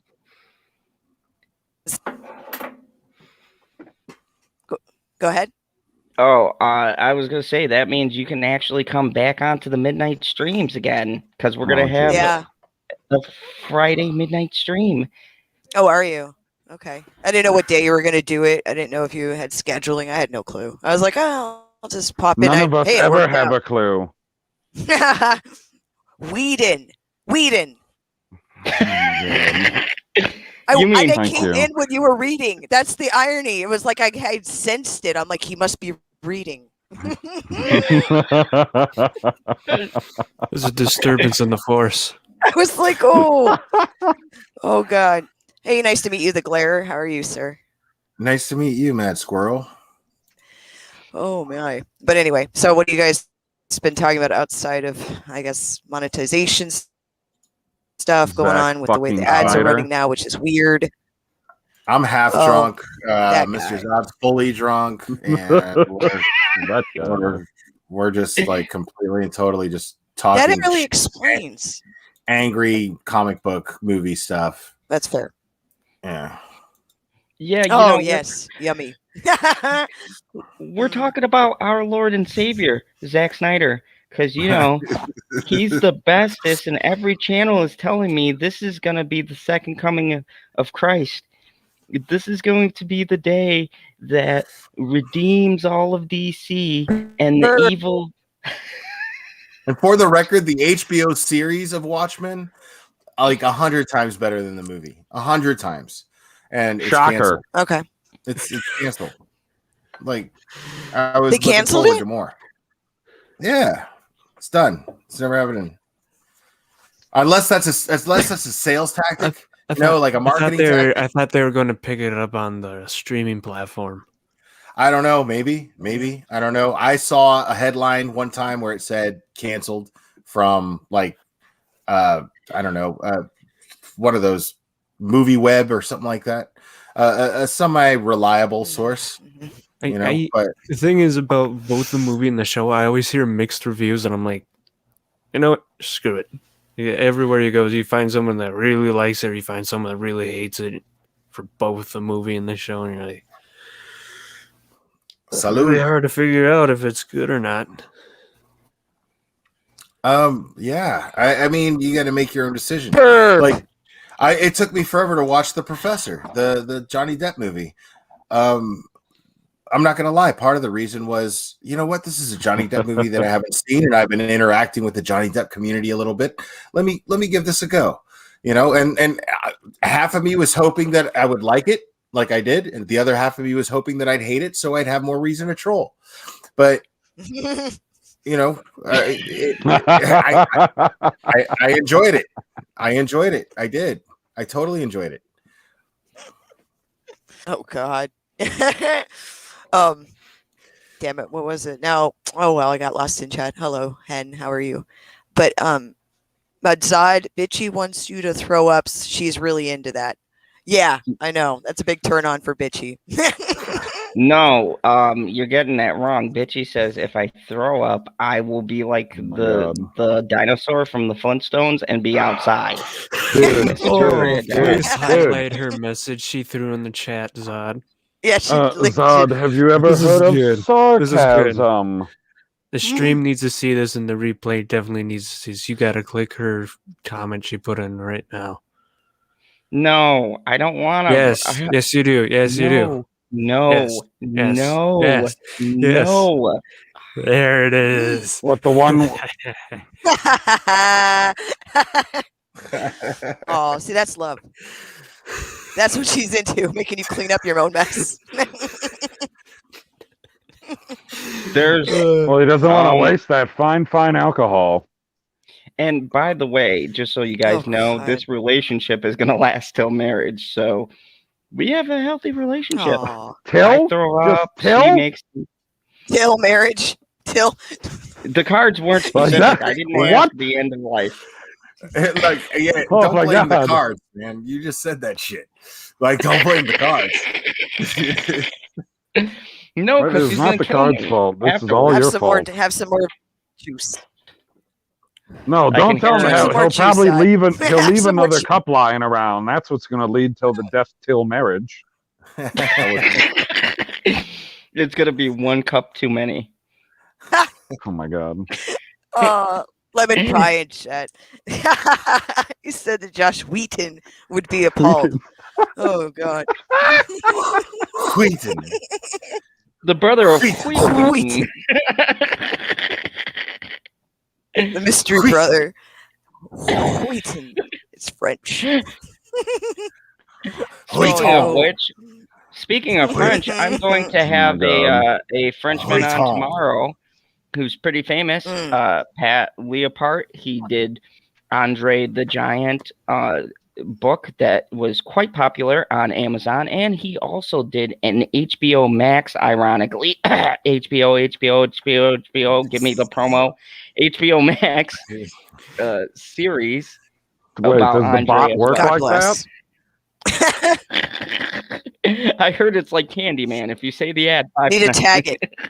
Tag the video.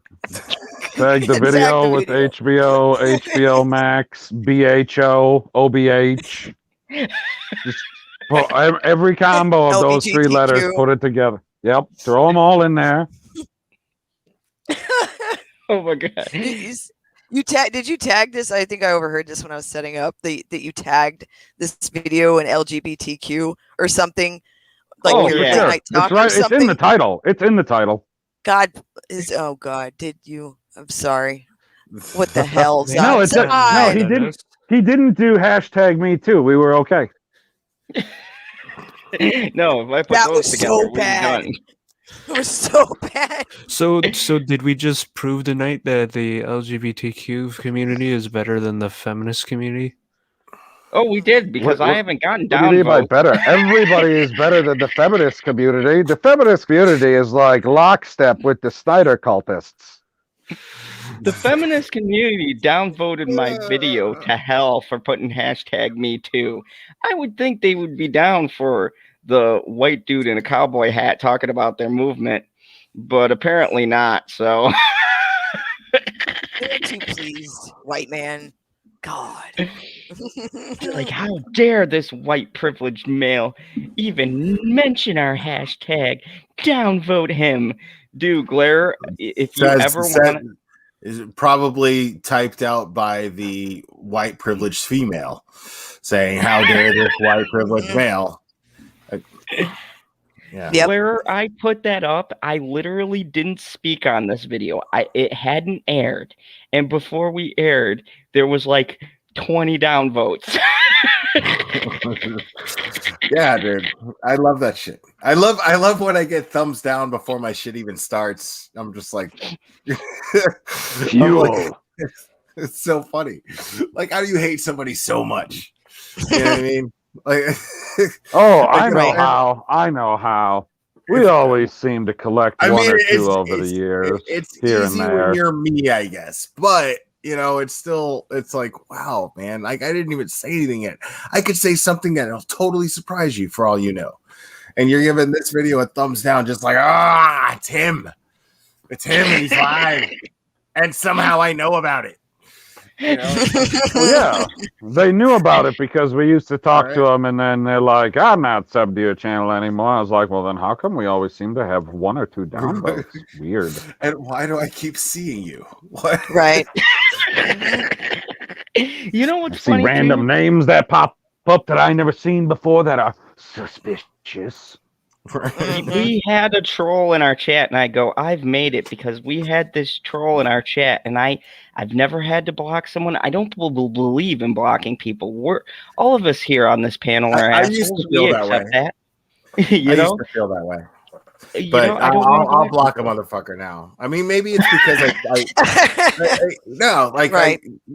maybe it's because I talk about stuff that sometimes I'm like, I feel real serious about. Like, if I'm talking about a child being murdered, I'll be like, get that motherfucker out of here. You know what I mean? We're talking about something serious here. But, and here's the thing is I've gotten to the point where, timeouts, that's like, I'm going to time you out. I'll do that. I'll do that for as a mod. I'll do that for anybody else's channel because I won't boot anybody unless they tell me to, right? But my channel, it's like, dude, if you see that they're a troll, if you could tell that they're a troll, fucking get them the fuck out of there. Make them waste all the time that they put together to fucking create a Google account just to hassle my chat. You know what I mean? Like, fucking put it to waste. Boot them. Get rid of them. And you went through all that trouble for what? Just to get booted? You know what I mean? I agree. So yeah, I don't have a problem blocking anybody. Yeah, because I know for a fact there's still a certain hashtag that watches my channel, and they the hashtag cancels that. God, that's a little thing. These people, they're just like, oh my God, he made it to 1,000 and he isn't part of our group. So now we're going to DM him and talk about how great he was and can we come on? No, you guys can all fuck off. And I'm talking hashtag Phantom Menace because I'm too drunk to block my comments. All of you people, not all of you. Some of you are cool. You still talk to me. I like Echo Base, whatever. You're but the rest of you guys, my hashtag now? What but the rest of you fuckers. Hey, Zod, what you drinking, Zod? What are you drinking? I need to know. He's trying to work his way down to the halfway point on that bottle from his 1,000 subscriber the Jack celebration. Or not the Jack, the Captain Morgan. What was it? What Captain Morgan. Yep, I'm drinking that Johnny Depp. Are we out of room? They will remember the day they almost caught. No, it's gonna last you until freaking. Oh my God! So I just had to I love this hashtag. It's definitely the hashtag from this community, though, right? Zod gets pegged. Oh my! Yep, I remember that.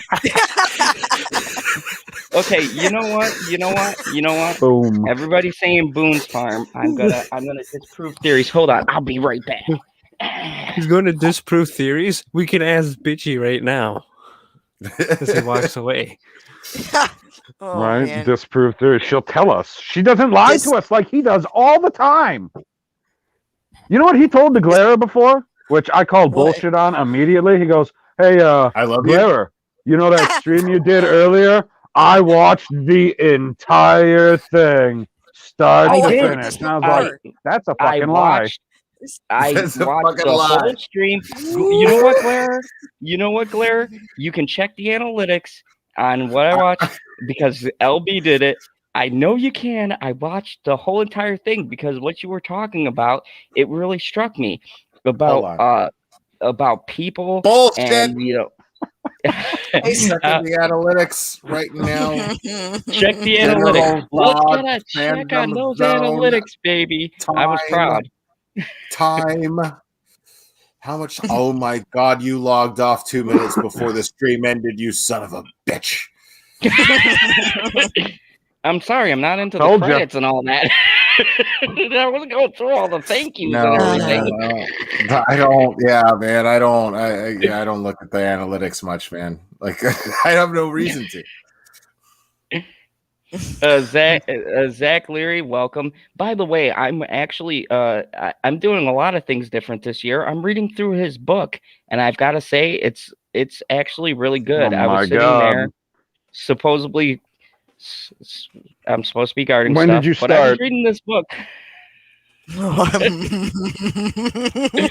PB, don't knock me. It might take me 3 years, but at least I'm trying. At least I'm 3 trying. fucking years? Oh, Well, 3 okay. years. How about, okay, God. you know what'll speed it up? You could probably finish it by, what is it? It's Saturday early morning. So you got several hours left of the week. If you just skip over the words you don't know and read through it, you can knock it out by the end of the week.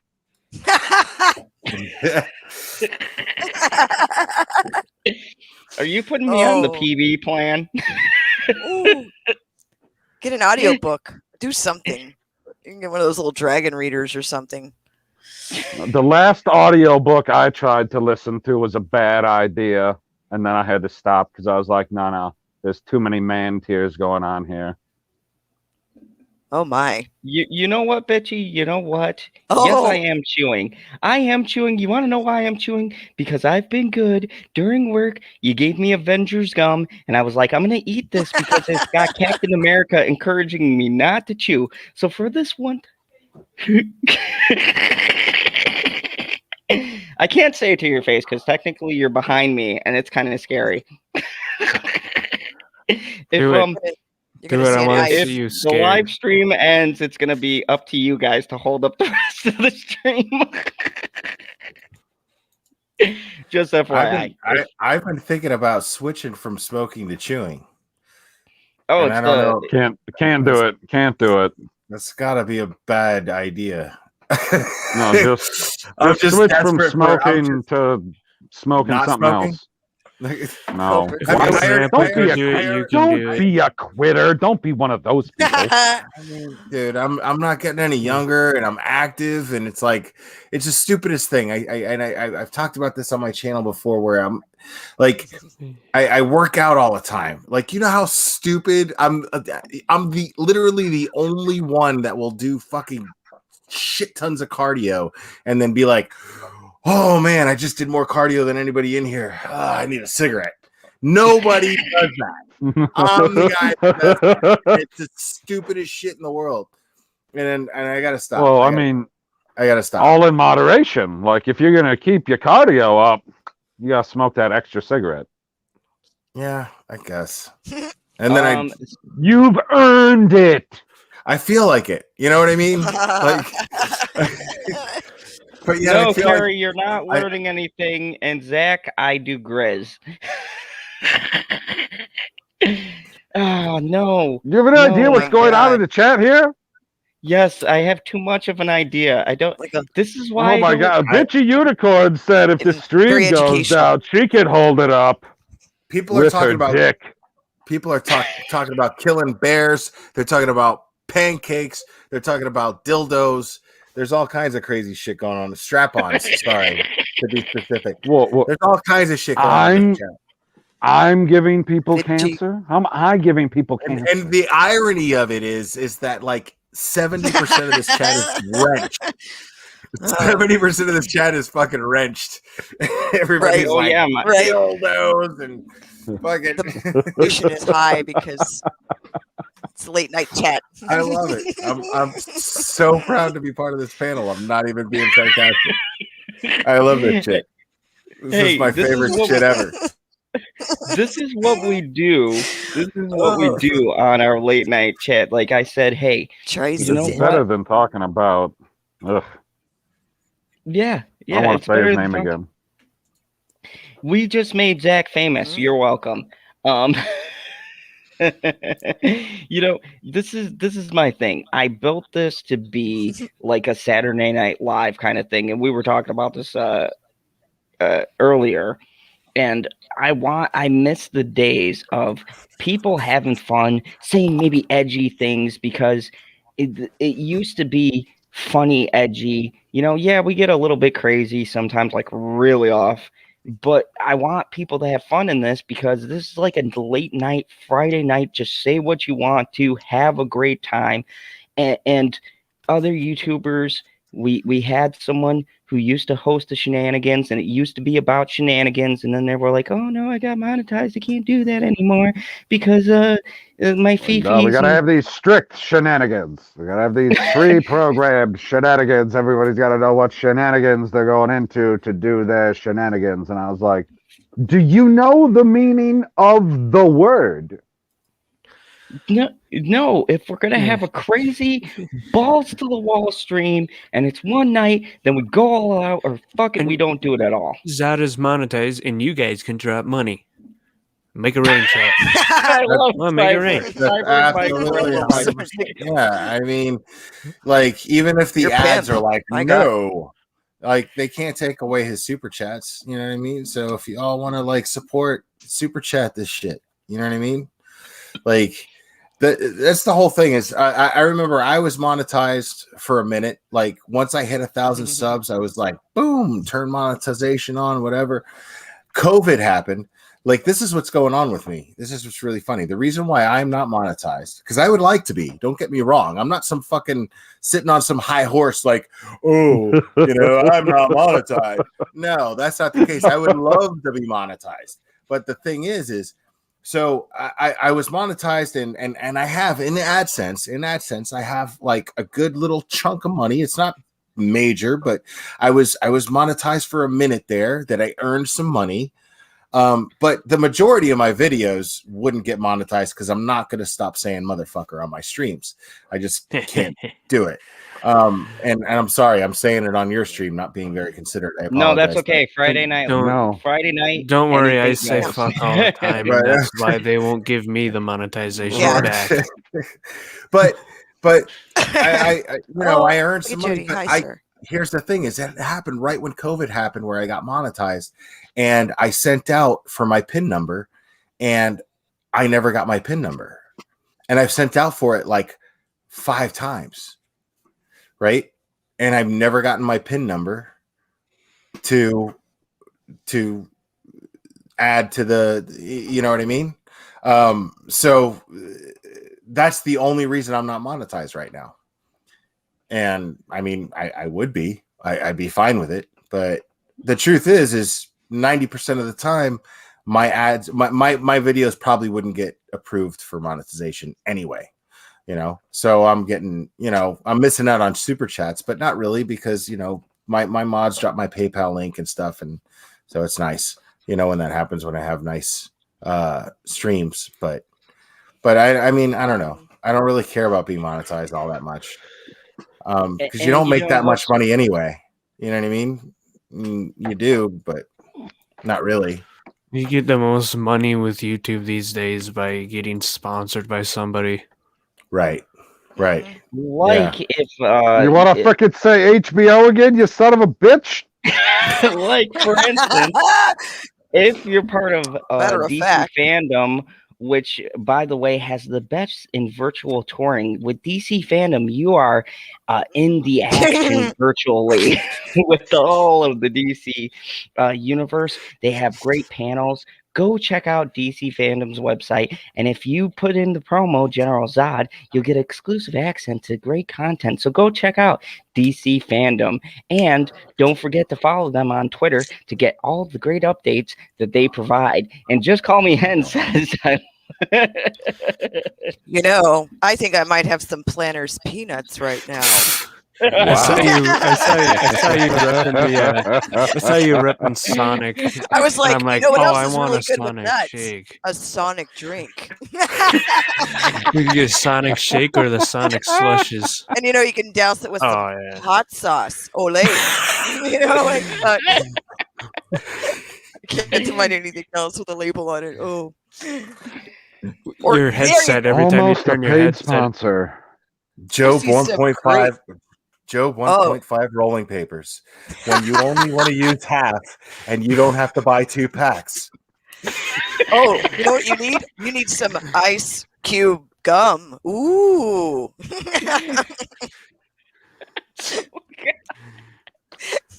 This is how it's this went down a road. Sorry. It was like, oh.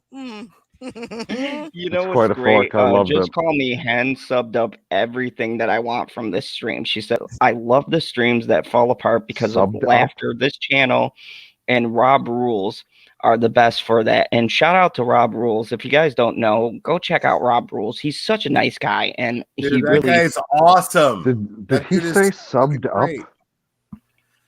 no sub. I think you said subbed up. Subbed. He 100% I caught it. said that I let it Hen go, but I subbed up. And I was like, subbed up? I was like, is this some new freaking internet term that I don't know? You subbed up? It's like you hit one magic button and then boom, you just subbed to everybody? You subbed up? And I was like, no, he meant to say summed up, but, you know, apparently he's drinking. Inebriated. Apparently he's fucked up. Lemon Pie says my next sponsor apparently is Boom's Farm, the official sponsor for Mr. Zod. Rob Rules is currently streaming Battlefront 2. That's what you know what's MJ hilarious? said. We're plugging that's why his we're channel. losing. No, Rob's. I'll listen sometimes, but because if I'm up late and one of you guys are live, whenever he's doing the video game streaming, he never has a lot of people watching, which I think sucks because I bet you he would love that shit. But like dude, his live streams always have the best energy. Like everybody's always super cool. I've always said that the chat is always. It's never a dishonest reflection of the creator, never. And he always has like the best people, and like the guy's he's literally got like 90% of his chat subbed, and he has like 100 people watching at least each time. It's hilarious to me, and it's like he's like, you're a sub. He's like, you're a wrench, you're a wrench, you're a wrench. I love to have you all here. I love you guys so much. You're a wrench, you're a wrench. And he just gives out wrenches like candy. He's like Oprah. That's so nice. So funny. And I'm just like, I love this guy. I'm always watching Rob's Rules, just loving that dude. He's so nice. So Some of the best streams is me, him, and Gary. And when Gary does Amber Heard, and then he switches and does Rob, and then Rob does Gary. Oh my god! I'm sitting there. I got to turn off my camera. I'm laughing so hard because he'd be like, "You're here. I'm here. We're all here." Because we both got the New York accent. You know, we're just talking to a couple of guys from around the way, yeah. You know, we're just talking about shit. We're just breaking it down. Yeah, I love that dude's energy, man. I just love it. Like it's super genuine.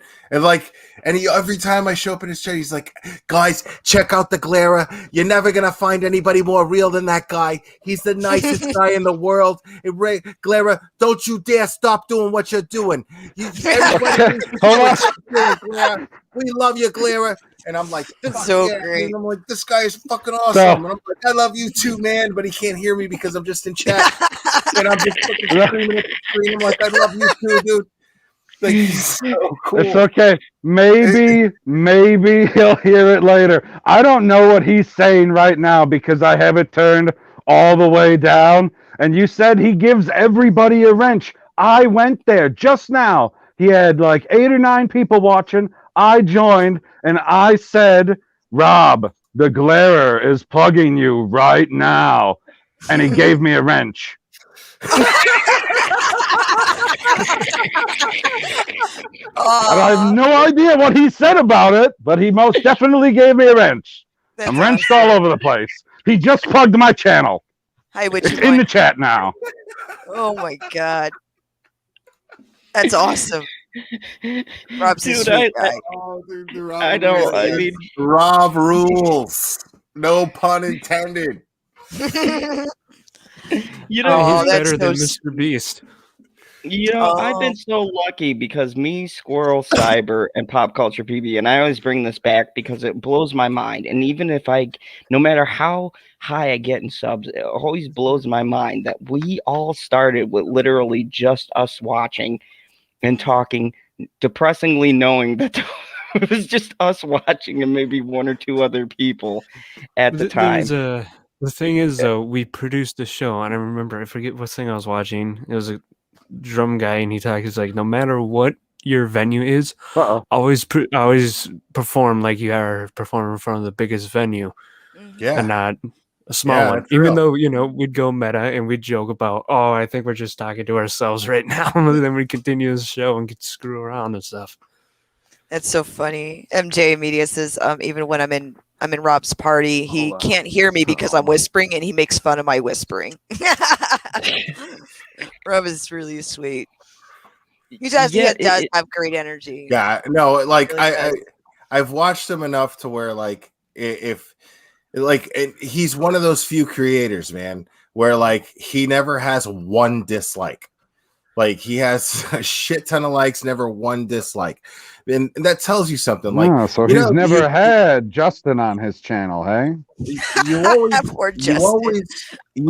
know that person who if you got a problem with that person, then there's something fucking wrong with you. Like if you got a problem with Rob's rules, there's something wrong with you. Yeah. You know what I mean? You got some looking in the mirror to do. You know what I mean? Like he's super nice. He's the nicest guy in the world. Hi, Rob. Hello, Bianca. Hello, Rob's rules. We've summoned him. We've summoned him. Oh, hello, Rob. Excellent. That is great. This is the greatest thing is that I've been lucky enough by getting into this DEP community. I never realized that I'd actually find a genuine community that really cares about people. Like we came from a shitty experience, and I'm just going to say, I don't care at this point. I'm just going to say we came from a shitty, and sorry, PB, hashtag Phantom Menace, collective thought think box of everybody wanting to say the same thing, and we're gonna rise together, but only till we become big. Then we're gonna forget your channel and we're just gonna shit all over you, and we're gonna steal your time slot, which is how we started late nights, because everybody else started streaming when we did, and then we went to midnights and they tried to copy our midnights. The only problem is we actually have fucking personality, so they couldn't duplicate what we were doing over here because we have wonderful panelists. And coming from that, and then, not to get too sentimental, but I'm going to, fuck it. Coming from that, and then seeing all of these great people and the conversations I have in my chat and the conversations I have with you guys, I just think, holy shit, we built this. And I don't say I just got to 1,000, like this group here, everybody on the panel, they helped build this to where I could reach more people. And I got these wonderful people in the chat.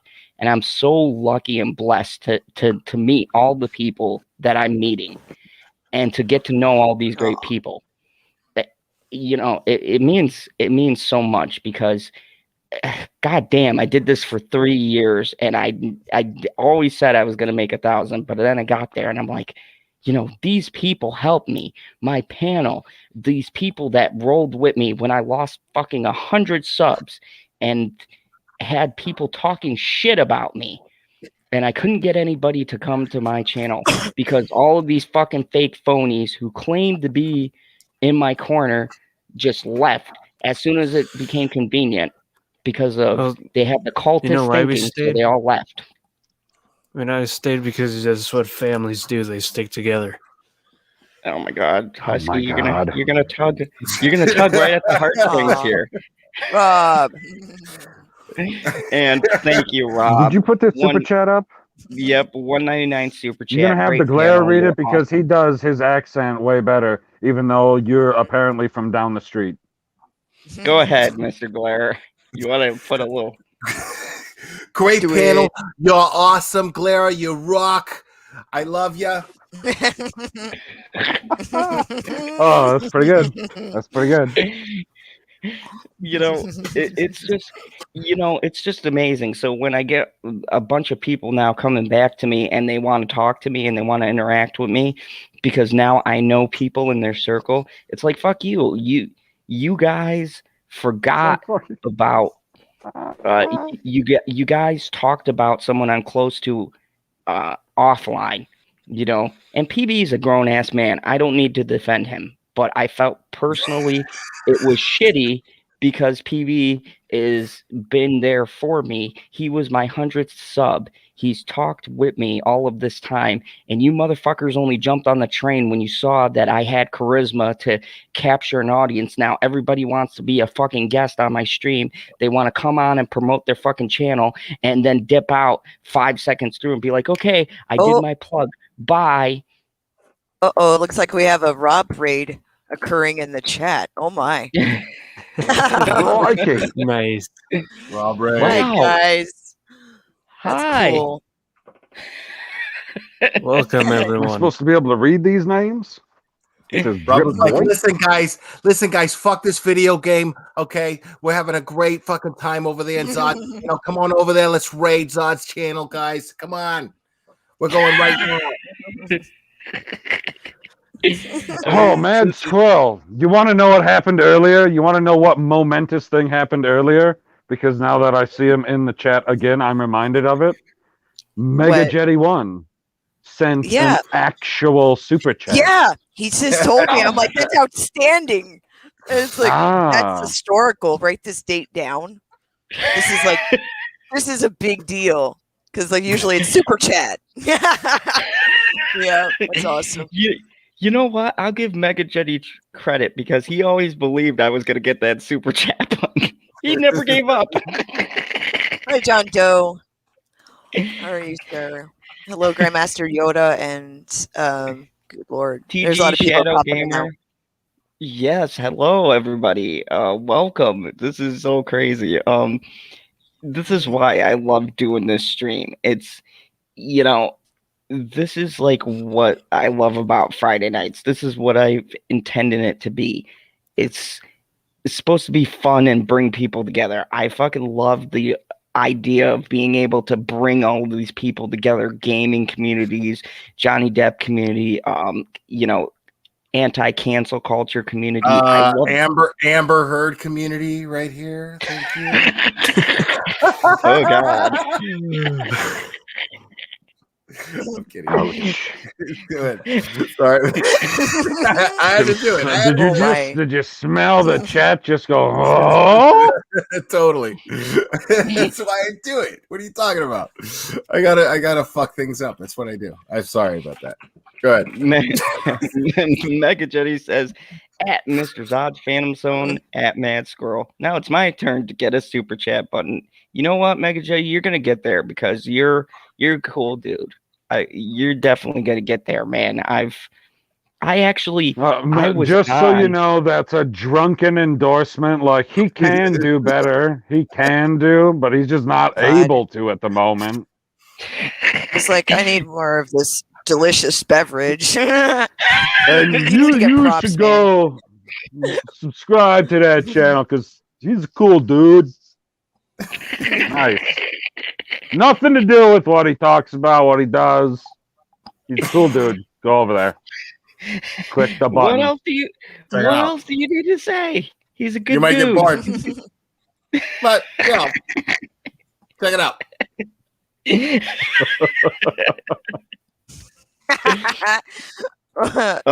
Speaking of cool dudes, can we talk about Benedict Cumberbatch? Oh my There's God! a- You want to talk was- about that Cumberbatch? That was the most random shit I've ever heard in my life. That was the Wanna talk worst about- transition of the entire frickin' day, guy. Like you Want to did, talk about halfway cool dudes? decent on the earlier we talk- stream. Things are Can going we talk downhill. about John Nuts? Let me talk about. Oh God, Can we don't talk- even put this fool in that role. Oh my God, please don't do this. Humanity Squirrel, doesn't why need do you- this. I can't. Why do can't you be with hate him. Sherlock? He defined Sherlock Holmes. I can't No, deal he with didn't. him. I He can't. defined I it so can't. much I've never seen it. Oh, I don't like this. I don't like this. I don't like this No. idea. No, like, who- Benedict Cumberbatch refused it. This is what the Good. article's about. He does Thank not God, want to okay. deal. He does not want to deal with the nonsense going on in Lucas. I don't blame him.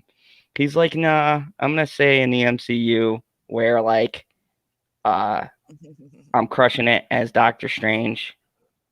So Zoom that yeah, in I- because I can't read that, and I don't think the chat can either.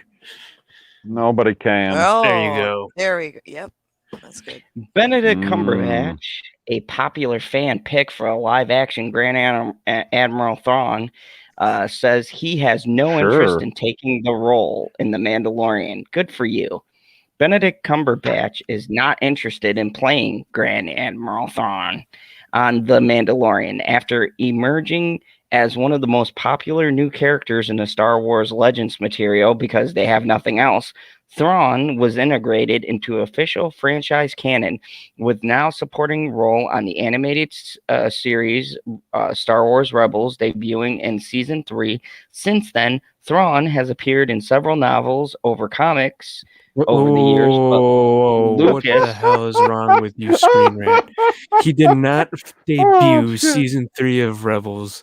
He debuted in Heir to the Empire. Good night. Keep in mind, CG this is Simp Screen Fishy. Rant. Thanks for stopping in. But, Yeah, but did you see what Lucasfilm- Hen said? No, because I'm zoomed into this. Oh, okay. I'm not going to read it out loud unless you put it on the screen because people got to be able to read it. But it's fine. Continue. Since then, Thrawn has appeared in several novels and comics over the years, but Lucas Films has even bigger plans in store for the villain moving forward. The Mandalorian Season 2 revealed Ahsoka Tano is on a mission to find Thrawn. During Disney's Investor Day event, where they lied about everything, and we found out the new Bob's a fucking idiot. Last December, it was announced that the Mandalorian was getting a series of spin-off shows, including Ahsoka and Rangers of the New Republic, which won't star everybody's favorite Ranger of the New Republic because she was unceremoniously fired. Anyways, the idea of the series will eventually cross over into major events, seemingly with Thrawn as the main antagonist. And thank you for that promotion. Who will play the character in live action? Benedict Cumberbatch is a popular fan choice, but the actor would pass if the role was offered to him because he's smart. In an interview with Collider, Cumberbatch was asked Editorialized. about the willingness to portray Thrawn. You know what? I don't care. I don't care, Squirrel. I love Cumberbatch. I love the batch. People Well, say I what mean, you That's want. what Hen said. No. Is it a shocker that he turned down the role? Like, it's like, okay, well, I played Sherlock Holmes and the gay guy that invented the fucking computer. Sorry if I don't want to play your Clones War characters. You know what I mean? Like, who cares? You know what I mean? Like, I mean, I get people are like, oh, he'd be perfect, but he's probably got better shit lined up. Anybody who has a hard chin line would be perfect for the role. Upon hearing it would require him to spend several hours in the makeup chair in order to sport Thrawn's blue skin, Cumberbatch had this to say: "That's a straight no for me right now. There's no way I want to be turned blue. I turned the air blue very recently. No, seriously. I have precious time with my children. Good for you, and a strong father figure. Can this man get any better? And I think sitting in makeup chair and being painted blue and the amount of time it would take to do that and then take it off at the end of the day might just, it's not the right time in my life for that. Good for you. I agree. Translation: they're not paying me enough fucking money to sit there and go through all that makeup every day. That's all that means. Yeah. That's all that means. Right. Good for him. And I don't blame him because he's earned it. Yeah, he's earned better than that. You know what I mean? Like, I get if it's like a multi-million-dollar thing that they're going to pay him tons and millions of dollars for on the big screen, but it's the Mandalorian. Like, it's a successful show, but he's graduated past that. You know what I mean? Like, he's Doctor Strange, and he's perfect. Yeah, he's Doctor He's Strange. perfect. He's totally, he's Doctor Strange. I get that he's good for the role, but they could find somebody. You know what I mean? He's not. No, that's probably the biggest reason why he'll probably end up doing it at some point in the future, because he'll be doing the Doctor Strange movie, and they'll be like, dude, we see that you're all messed up. You're going to be CGI anyways. We just need you for an afternoon. Just come over to the studio that's right next door. Shoot this one scene. That's all we need. And everybody will need to change their pants. On the other hand, fanboys, you'll live. You know, you'll live, fanboys. Calm down. Find somebody else. You know, you'll be okay. This will be disappointing for those who want to see Cumberbatch play Thrawn, but his rationale is understandable. Going through transformation via makeup and prosthetics to become Thrawn would be a time-consuming process, both before and after shooting. It sounds like it might be open to it if the opportunity presented itself earlier, but now he's trying to balance his life and career. Additionally, Cumberbatch is trying to keep busy with his major role as Doctor Strange. He's currently filming the upcoming sequel that will be the sequel to end all sequels, Doctor Strange in the Multiverse of Madness, which is going to be fucking amazing, and will also be in Spider-Man No Way Home. Perhaps Cumberbatch is filming is a commitment to one mega franchise is enough for now. It'll be interesting to see who eventually gets cast as Thrawn. And you know what? God bless America. Will it though? Will it be that interesting to see? You know, I don't know. I'm just not that big of a Star Wars fan, so I'm just like, who cares? I'm very interested to see who they'll try to cast in that role. But when I heard about the people trying to push for Cumberbatch to be in that role, I was like, not today. Why'd you call him bitch? Why'd you don't do that? like him because he looks. I don't like him. There is something. She doesn't like the cut of his jib. Clearly, I don't like him. I think he's a good actor, but as far as like sex appeal or like a visual appearance, which is the one reason why for a lot of the women that follow, like Richie pointed out earlier, that the Cumberbitches, which is fine, and I respect your decision. I just think that he's a little too potato face for me, and like I don't like him at all. Like I don't find him attractive. He looks like a lot of things to me, but I don't see him as that role. Like he doesn't have the right look for it. He has the talent, but does he have the appearance? Even with the prosthetic, I don't think I could see him in that role. You know, I think I said this. I think I said this during our Mandalorian streams. Is that you got to find somebody with a really chiseled face to play Thrawn. Yeah, and like body type. Well, I'm in agreement with you in the sense that, like, I mean, in order for him to play it well, you know, he'd have to, like, you know, they're gonna fucking do a bunch of makeup on him anyway, so they could do that with anybody, really, with the resemblance. You know, I mean, just because he has the resemblance doesn't mean he's the best person to play the role. Right. You know what I mean? But But I But mean, you there's call him Cumberbatch and call him Potato Face. That's fucked up. That's coming from the troll. What? fuck. I don't. That guy? No. Like, I just don't get it. I've never understood it. I don't understand. I don't. He Have looks you like heard he him cries in a lot. Sherlock All right, Holmes? all right. Here's my I'm not casting. seen him gay, in but it. I'm just saying. Well, no, Here's I my watched him in casting, that. and this is just coming because I'm thinking about people with chiseled faces that could Uh-oh. probably do it. Josh Brolin. Ooh. Could Josh Brolin be Thrawn? Yeah. Yeah, Thanos could be. That's Yeah. gonna be a, He's dead. that's That's gonna close. be a no because he's already Thanos. You know what I mean? Like, But he's also But Cable, Thanos is and he's dead. going to be coming in Right. the multiverse of madness.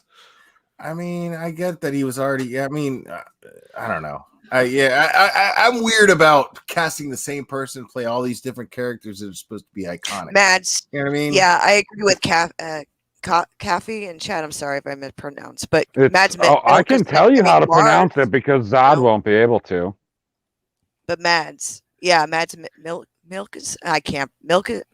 Whatever, that guy. Matt would be awesome. Mikkelsen. Thank you. Like Hannibal, yeah, I could see him doing that. He'd have to obviously like I don't know. I think he'd do really well in that. His brother does the voice. Why the hell not? Let's see. Oh, I that got would an make it idea. interesting. Why don't we that would give- make it really interesting. Why don't we get Freddie Prinze Jr. to do it because he knows every fucking thing about Star Wars since he was in the Clone Wars. Let's get that dickhead to do God. it. Fucking. Oh my You know what? god. Freddie Oh Prinze my Jr. God. is the most arrogant, pompous asshole I've ever met. And you know the irony about his arrogance You met is him? that I wish I would punch him right in his stupid fucking okay. face. I was like story time. But all right, sorry about that. I know, And Janie. this is why I hate him. I hate him because of two reasons. One, and the biggest one, before we go on the Star Wars tangent, is because he married my Sarah Michelle Gellar. Fuck you, Freddie. I've been wanting for years for you to die in a horrendous car accident from your brakes being cut, not saying I'd be involved. But fuck Zod. you, Freddie Prinze Jr. Zod, I love you. I love you, and you're a stud, dude, but you never had a chance. So no fucking way. No fucking way.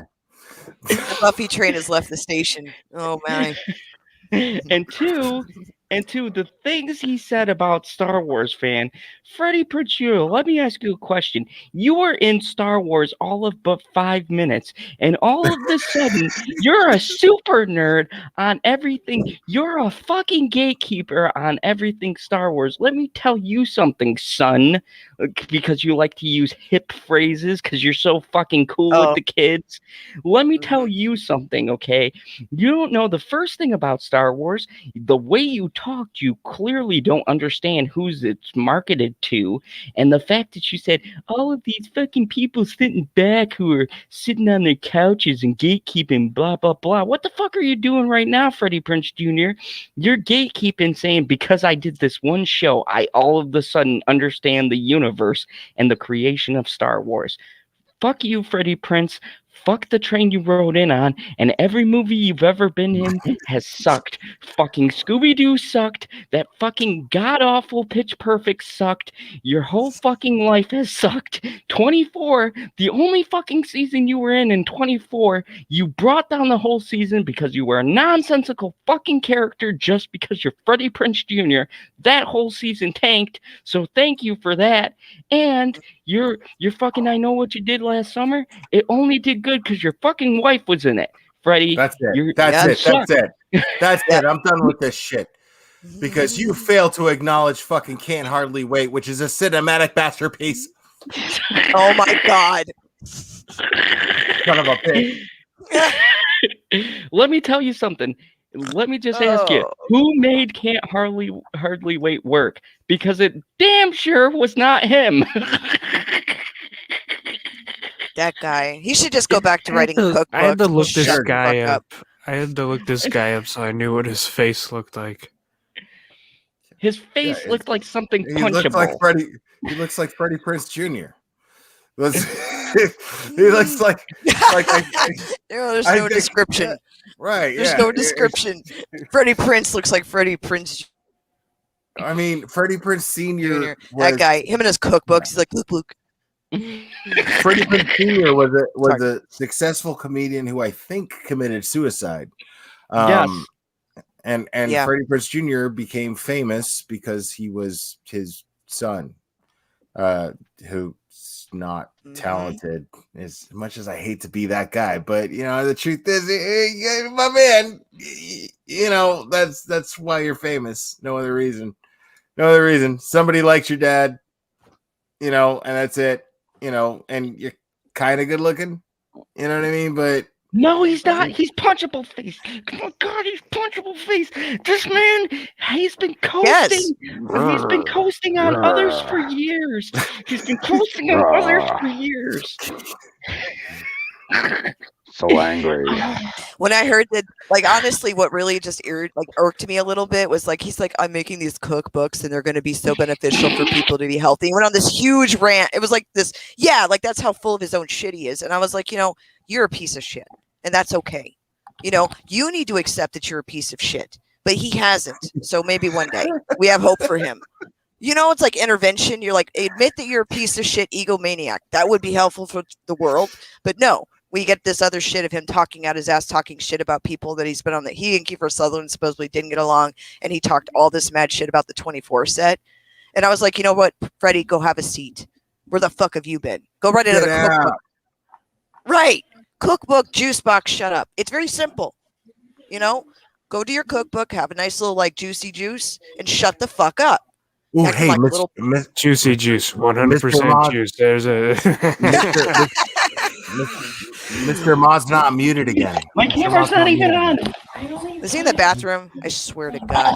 He's not my muted God. again. Unbelievable. No, it's not against my will. Itchy. She's attacking him. Not against my will. Oh my God, guys. What's that? All you did was turn the camera off. Welcome to the security. Unbelievable. This is so great. This is so great because 25 people are going to have the knowledge of what happened in the stream, and everybody's going to be talking about this on Twitter, and the people who rewatch it are going to be like, we just missed what?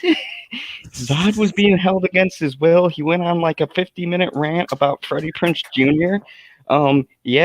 This is what happens when you don't tune in, folks. Janie, it's Janie, right? Janie Davis. Yes. She goes, is this my fault about the camera going out? Maybe. No, kidding. I don't know. But she she was collaborating. No, I don't know. It's all top secret. Are you under this desk? She asked. Oh my. We need to know the whereabouts. Mega Jetty says at Mr. Zod's Phantom Zone at Mad Squirrel. What was said to Freddie, and I know what you did last summer. You can wipe that shit. Don't stink right off of your face. Here's the thing. You know what? Hey. No, I'm on this rant now. I'm committed. No. Hold on a second. This is Freddie Prinze Jr.'s one fucking face every movie. Oh no. He always has that shocked face, like, whoa, my career's still working. Highlight what bitchy said right underneath that one. Now here's I like face. that. I got it. What you said right underneath that. I'm stunned. Highlight would be, yeah. I mean, she's not wrong. It's work. Yeah. Blair's I'm learning all sorts of stuff tonight that I didn't even want to know. Oh my. It's just, dude, Freddie Prinze Jr.'s the fact that he's a thing still. I was like, wait a minute, he's still a thing? That happened a week ago. It's really funny that we're talking about this now because I heard his name that he was going to be in something, and I was like, Freddie Prinze Jr.? Mm-hmm. Really? Right. I don't know. That guy was gone for so long, and I was like, okay. And then he shows up, and all of a sudden he's like this man of wisdom. I'm like, sit the fuck down. Yeah. And he does have the same face in every movie. It was like when Luke Perry was in, what was it, Supergirl or whatever? I mean, one of those CW shows. and then he died.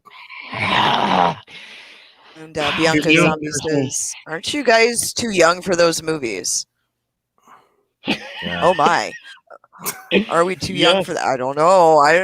Everybody Sure. is too young for those movies. Every fucking body is too young for Freddie Prinze Jr., okay? This is a Good. guy who I've literally grown up with, and he acts like he did when I was fucking young. He still acts like he's that cool fucking preteen guy. He's stuck in the era because he got fucking Buffy. And it's like, bitch, sit down. The only reason why you're still relevant is because Sarah Michelle Gellar still that has Buffy. freaking contacts. Without her, Freddie, you would be not known. You'd be like all the rest of those preteen heartthrobs that just faded away, just fucking faded into obscurity. No, not you.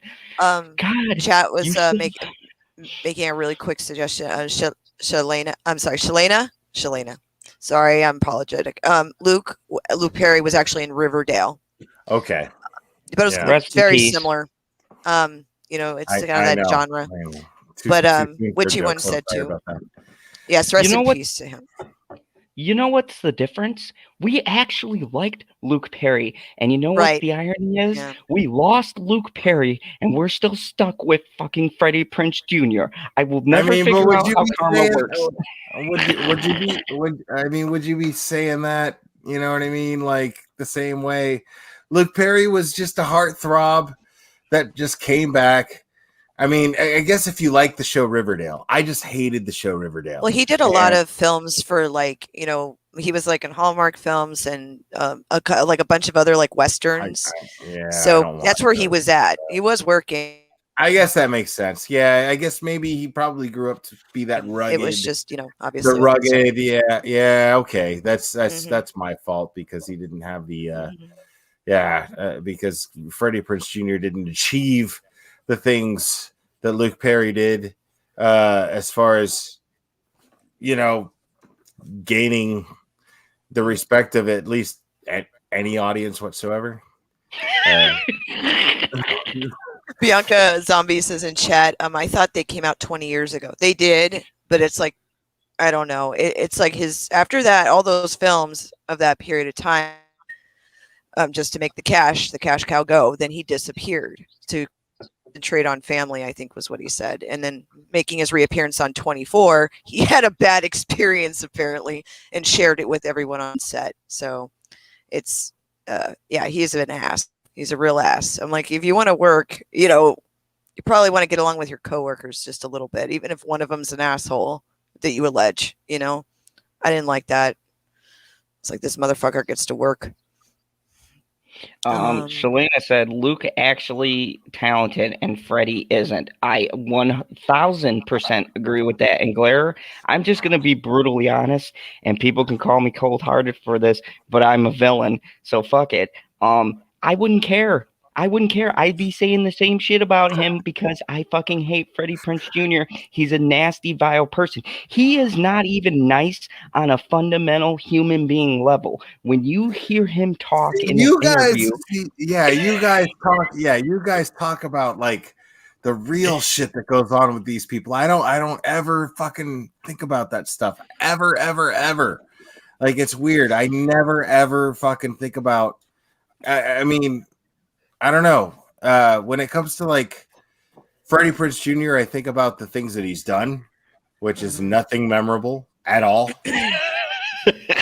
ever. But here's the thing. And when I think of Luke Perry, I'll be honest. I only think about 90210 because I came from that era. Yeah, you know. Oh, that was a great show. Which one in chat says. Which had said that he was quoted as saying he didn't want to be a 90210 heartthrob. It was work. So he wanted to actually do serious roles, which he did. He started getting into some, but not many. But he was doing Westerns for a while. But what Westerns? Well, not so much Hallmark. It was like all over the place. Yeah, it was like he had like, of course, the Hallmark movie series, but it was all Westerns. And I'm not trying to shit on Luke Perry. I guess, I don't know. Maybe I'm subconsciously trying to defend the metaphor I use because I don't want to shit on the guy. I just, you know, right. Yeah, it's it's one of those things. He's a 90210 cast member as far as I was concerned. I think he did do a small part in a like Robert Rodriguez movie, maybe, and I was like, that's awesome. And I remember seeing that. It was either he was also in Fifth Element, I thought, in the beginning. Yes, he was. He had a small cameo in the beginning of the film. You know, the archaeologist in the beginning of the film. Well, it was a popular. There was that old man. 90210 was a popular show at the time. You know, it was. It just came off the heels of it. I think when Fifth Element came out, it was just off the heels of the show. I think, but that was the first time I saw him in a role. And then he had Jason Priestley's ass in fucking Tombstone. I'm like, get out of here. Yeah, and that is the best acting chops that guy's ever shown. Let's be honest, it really is. It is the best acting chops that Jason Priestley ever showed. I was like, oh, this guy might be an actor, and I never saw him again after that. Ever again. Right. Yep, you know, he was gone.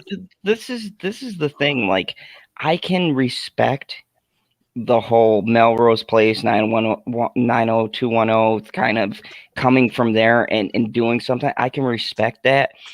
If you put in the time, the effort, you're not an asshole to your fans. But what grinds my gears is if you're a talentless hack and you've never showed an ounce of talent in your whole entire fucking career, and then you have the audacity to sit here and come and lecture about my health and how much I'm an asshole for liking something that I like, and that you know more because you were literally in a season of an animated fucking cartoon, then I have an issue, because at that point you're just a dick, just like everybody else in Hollywood who wants to preach and tell me how great you are because you're co-writing on the tales of someone who's more popular than you and more liked than you are. And that's the truth. Sarah Michelle Gellar, if you ever hear anything about her or you read her interviews, she is so elegant in the way she answers questions and the way that she comments on things and what she says. And then she has, I can't figure it out, she has this albatross on her neck,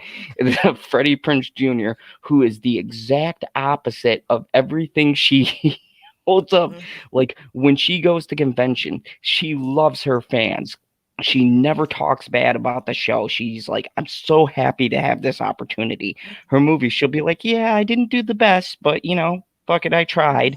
You know, that's the kind of person she is. And for the life of me, it mystifies me how she ended up with him. I can't figure it out. To this day, for years, I've been trying to put that pairing in my mind, and I'm like, fuck it, opposite the track.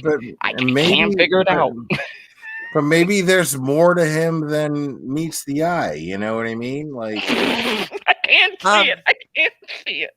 Shalea, I can't either. I can't either. You know. But Shalena in chat said that when Freddie was in the WWE, he was a real asshole to all the wrestlers. That's why Vince fired him. I didn't know he was in the WWE. Oh yeah, he was a writer. Guy. He was a writer. Wait, so he was a writer? WWE? He was a writer. What do you mean, like a writer? As far as the stories go, as far as like who wins the championship and what the drama is and all that shit? No way. He wrote storylines for the WWE. In this podcast, he talks about that. And I'm not going to lie, the only time I've ever liked something that Freddie has said was when he impersonated Vince McMahon, because I'll be damned, he did a pretty good impersonation of him. I'm not going to lie. It was pretty spot on. Yeah, I love that shit. Yeah, he did a great impersonation, but I had no idea that idiot wrote for WWE. How do you get canned from the WWE? Like, I don't understand. I can understand for different reasons of ego, but you were a writer. What were you doing? What were you writing? About feelings and cookbooks and shit? Right. How does Vince McMahon go? Listen, it's just not working. You know, the story's too weak. Like, how does that happen? You can't have the wrestlers crying in the middle of the match. You know, like, what did he write? I would like to know. Inquiring minds, I would like to know. Oh my God, now I have to investigate this. But I want to see if they did actually air anything that fool wrote, because if he wrote this, I want to know. Hey, Freddie, I need to talk to you about your script here for a second. So, big sexy Kevin Nash becomes king of the prom. Oh God! Is that and wait and Shane O'Mac becomes queen? I don't think I'm going to approve of this. I don't know if I can approve this. I mean, I'll pass it along. But he's all unmasking people in the middle of He's like, I know who the villain is. Like, what did this guy write? I'm sorry, it kind of blows my mind. I don't know how you would even get that job. I don't know. So wait, Mega Jetty is illuminating this for you, Mad Squirrel. He says, at Mad Squirrel, Freddie even cameoed on an episode of WWE Raw when Vince woke up in the hospital thinking he could become president, which I'm sure Freddie Prinze wrote. And on top of it, he was probably like, he woke up in the hospital and the original, like the rewritten script is, how did Freddie Prinze Jr. become our fucking writer? You know what I mean? Follow-up episode, like a giant anvil falls on him, like just to make it quick. Like, I don't understand how he got that job. Like, who did he blow? Anyway. Swear to God. Doesn't make sense. I don't understand. He was a writer. So wait a second. Mr. Ass buys drugs from Hacksaw Jim Duggan and feels peer pressure from X-Pac? Is that what's going on here? Wow. But Vince, hear me out. Okay, hold on. Oh my God. Hear me out. Oh. They're just, I don't, yeah. I same can't face imagine every time, though. I can't imagine that. You know? Oh my God. But Shalena had said that he was writer for them and he really sucked out. He was writing the stories. He also kept jumping in the wrestlers' faces. This was back in 2005 to 2006. He's brave. Look that at little him. man.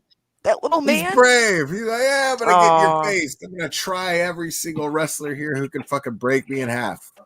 And I can see him. You just see him jumping in a Kane's face, who's now the mayor of Knoxville, fucking Tennessee. Jumping in a Kane's face, talking about. Kane's like, you kept trying to unmask me. You just kept on like, come on, you wear this mask. Do it. I can just see it. I can just see him being all tough. It'd be fucking hilarious. No. He'd be like, do it, bruh. Do it, bro. Come on, bro. Come on, Brohemian, broski. Because he talks like an idiot. This guy. What an ass. Honestly. I honestly, as much as I've talked about Brie Larson, I hate Freddie Prinze Jr. on a level that's probably unhealthy. So we've discovered another unhealthy level of absolute hatred. It's like the Zod hatred zone.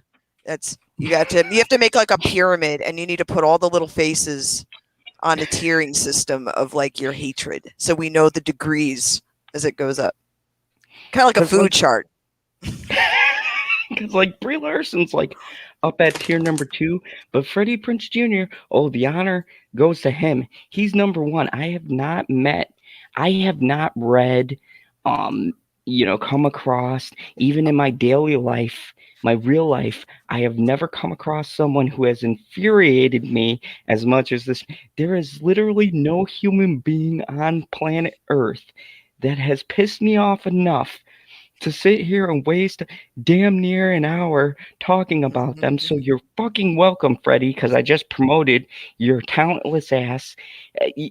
There's not been a human being on this earth that has infuriated me more than Freddie Prinze Jr. and probably Jimmy Kimmel. They're both on that fucking top scale because both of them are on a level of douchebag that no other douchebag will ever ever achieve.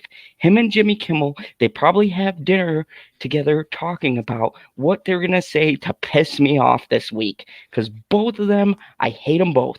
I hate them with a passion. And my mom goes, Sod, you can't hate people, okay? Hate will eat you up inside. No, I hate Well, you're Jimmy releasing it. Kimmel. You could release it. It's like, but sometimes the hanger comes back like a growing plant of weeds. So you just have to keep releasing it, and eventually you get at the root. But good night to Witchy One. Have a good night. I know it's Good late. night, See you later, Witchy One. Oh my God.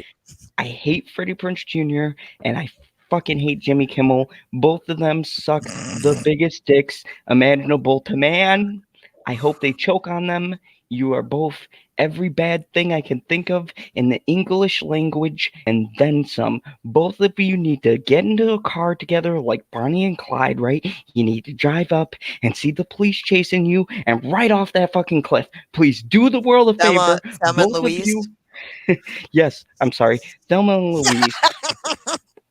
Whatever. The two people that rode off the cliff, it needs to be Freddie Prinze Jr. and Jimmy Kimmel. They need to be driving and drive off that fucking cliff, the Grand Canyon, top speed, so that and then I can throw a fucking party of epic proportion. I mean, this party will be bigger than my 1K stream. I will stream 9 hours talking about how fucking happy I am that these people are no longer on the fucking earth.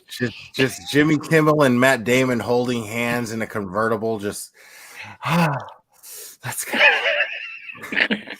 Just oh my full God. speed. Oh my God. That'd be so funny. Oh no. I love the movie Thelma and Louise. I don't remember.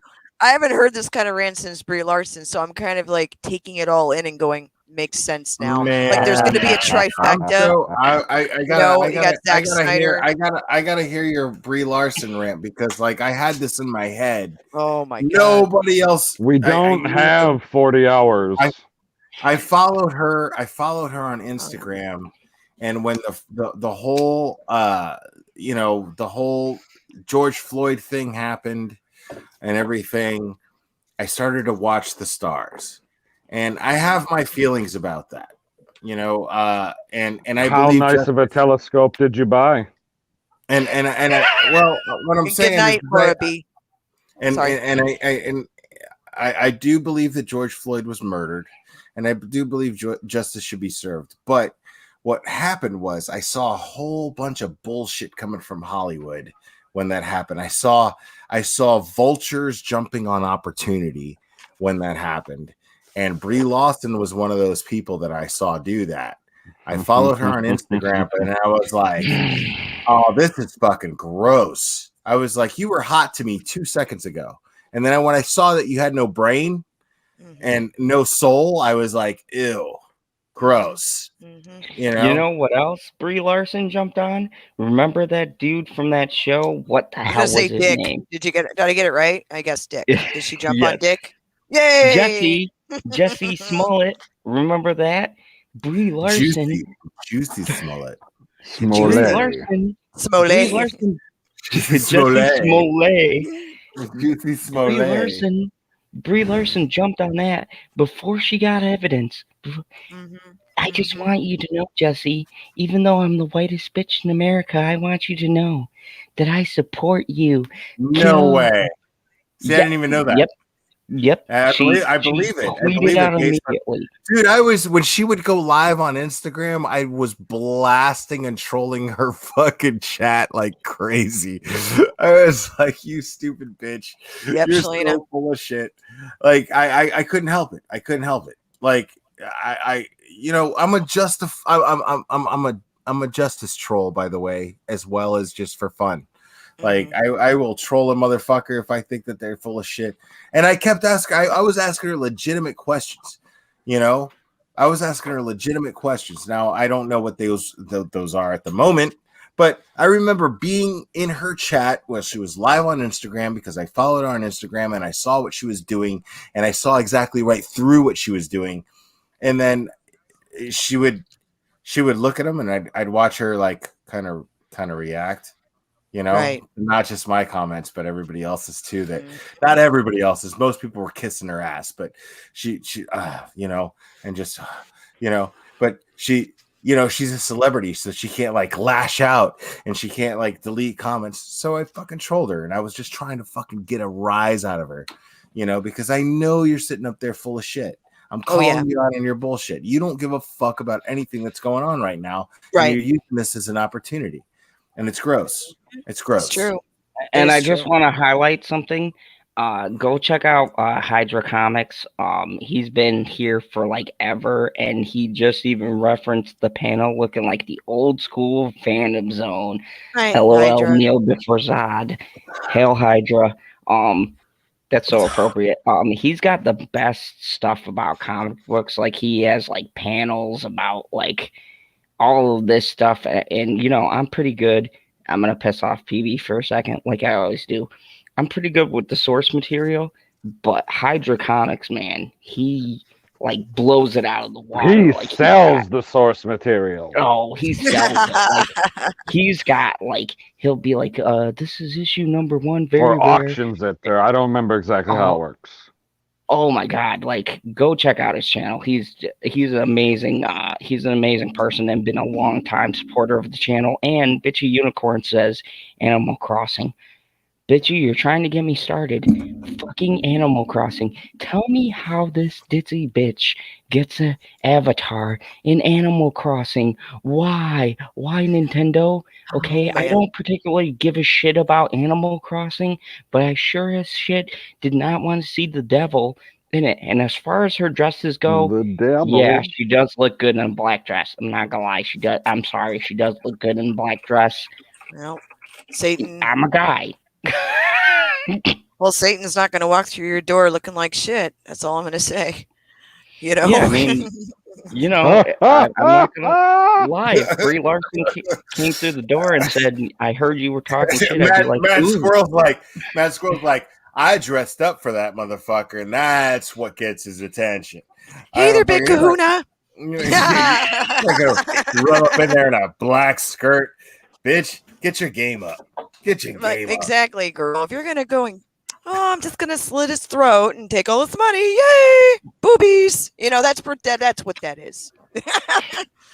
But yeah, these fucking women. Oh my God. Oh yeah, Bitchy brought up another funny thing, and I want to throw this into the chat because this is a true story. Oh my God. You ever read about PETA? Fucking PETA has run out of shit to talk about. So PETA is against Animal Crossing because it's virtual animals abuse. Dude, this is. Are you serious? Wait. This is a real thing. Say that again. It is virtual animal abuse because they can walk into water and you can get them to do anything. And that is teaching the youth to abuse. It's just teaching the youth might as well to be just dicks to people. Why? They're just a business trying to stay in business. That's all they are. That's all they are. They're fucking idiots. They're absolute fucking idiots. Yeah. I mean, here's the thing: is and it's packed with educated people too, but they're educated business people. I had a really close friend at one point who worked directly for PETA. Mm-hmm. I became her roommate, and we never were sexual, but we were friends, and I became her roommate in Norfolk, Virginia, and she worked for PETA. Okay. And so and I didn't know anybody in Norfolk, just them. And I hung out with PETA people on a regular basis for a couple of months, and it was quite the experience. Yeah. No lie. I mean, they like to drink, they like to have fun, they're party people. It's almost like if you get a job at PETA, it's like you graduate from college and then you get to stay in college and just keep partying like you're in college, except now you get paid. Oh my God. Yeah. It's kind of like that. They just they no real responsibilities. They justify their actions by they're doing something to make a difference, but it's really bullshit. Yep. Hey, you know who did something to But I'll make a tell difference? you what though, the food is amazing. Vegans can fucking cook. Right. Vegans can fucking cook, man. Let me tell you right now, dude. And they can drink and play Trivial Pursuit like a motherfucker. And, I had a couple friends that were they're very sexual people too, and it's fun. I had a good time. I had a great time. I had a couple friends that were in PETA, and they're exactly what you described, like the college frat kind of thing. Not bad or anything, but like I can support certain parts and aspects to PETA. But they get drunk enough. They get drunk enough, and you hear some shit that you don't ever want to hear. You're like, I'm a big fan of plausible deniability. I don't want to hear what the fuck you're talking about. Right. And that's what people talk about. They talk about like borderline terrorist shit. Yeah, they get extreme. Yep. Right. And I'm just like, whoa, I got the answer to the first, and this is a true story. Like this happened. The question on Trivial Pursuit was, what is the first PG-13 movie? And I was like, Red Dawn is the first PG-13 movie. And we were in the middle of a Trivial Pursuit game, and they were talking about doing borderline terrorist shit that I just was I'm not paying attention to this, by the way, guys. I know the answer to the question, by the way. It was really fucking awkward. God. Yeah, it was really awkward. That's scary. They were extreme about a lot of stuff, like almost like rabidly extreme, and they're like overpopulation, blah blah blah, animals, blah blah blah. I was like, woo, okay, well, I got a kid, dude, so like, at the time, and I was like, oh well, I'm helping the global warming, fucking crazy. No, and they're so progressive, right? They're so progressive. They're like, pro-choice. No, progressive. No, they're so progressive that I'm hearing males say every woman should get an abortion. That's how's that not the same thing as eugenics? Right, as saying you should never get an abortion. You're still telling a woman what to do with her body, aren't you? Right. That's where it gets all clouded and out of control. Right. The extremism part. It's insane. Sorry, really, Zod, what were you going to say? I was going to say, oh my God, I've learned so much right now. PETA people are fucked up, but they're great cooks. They're great cooks. I'll give them that.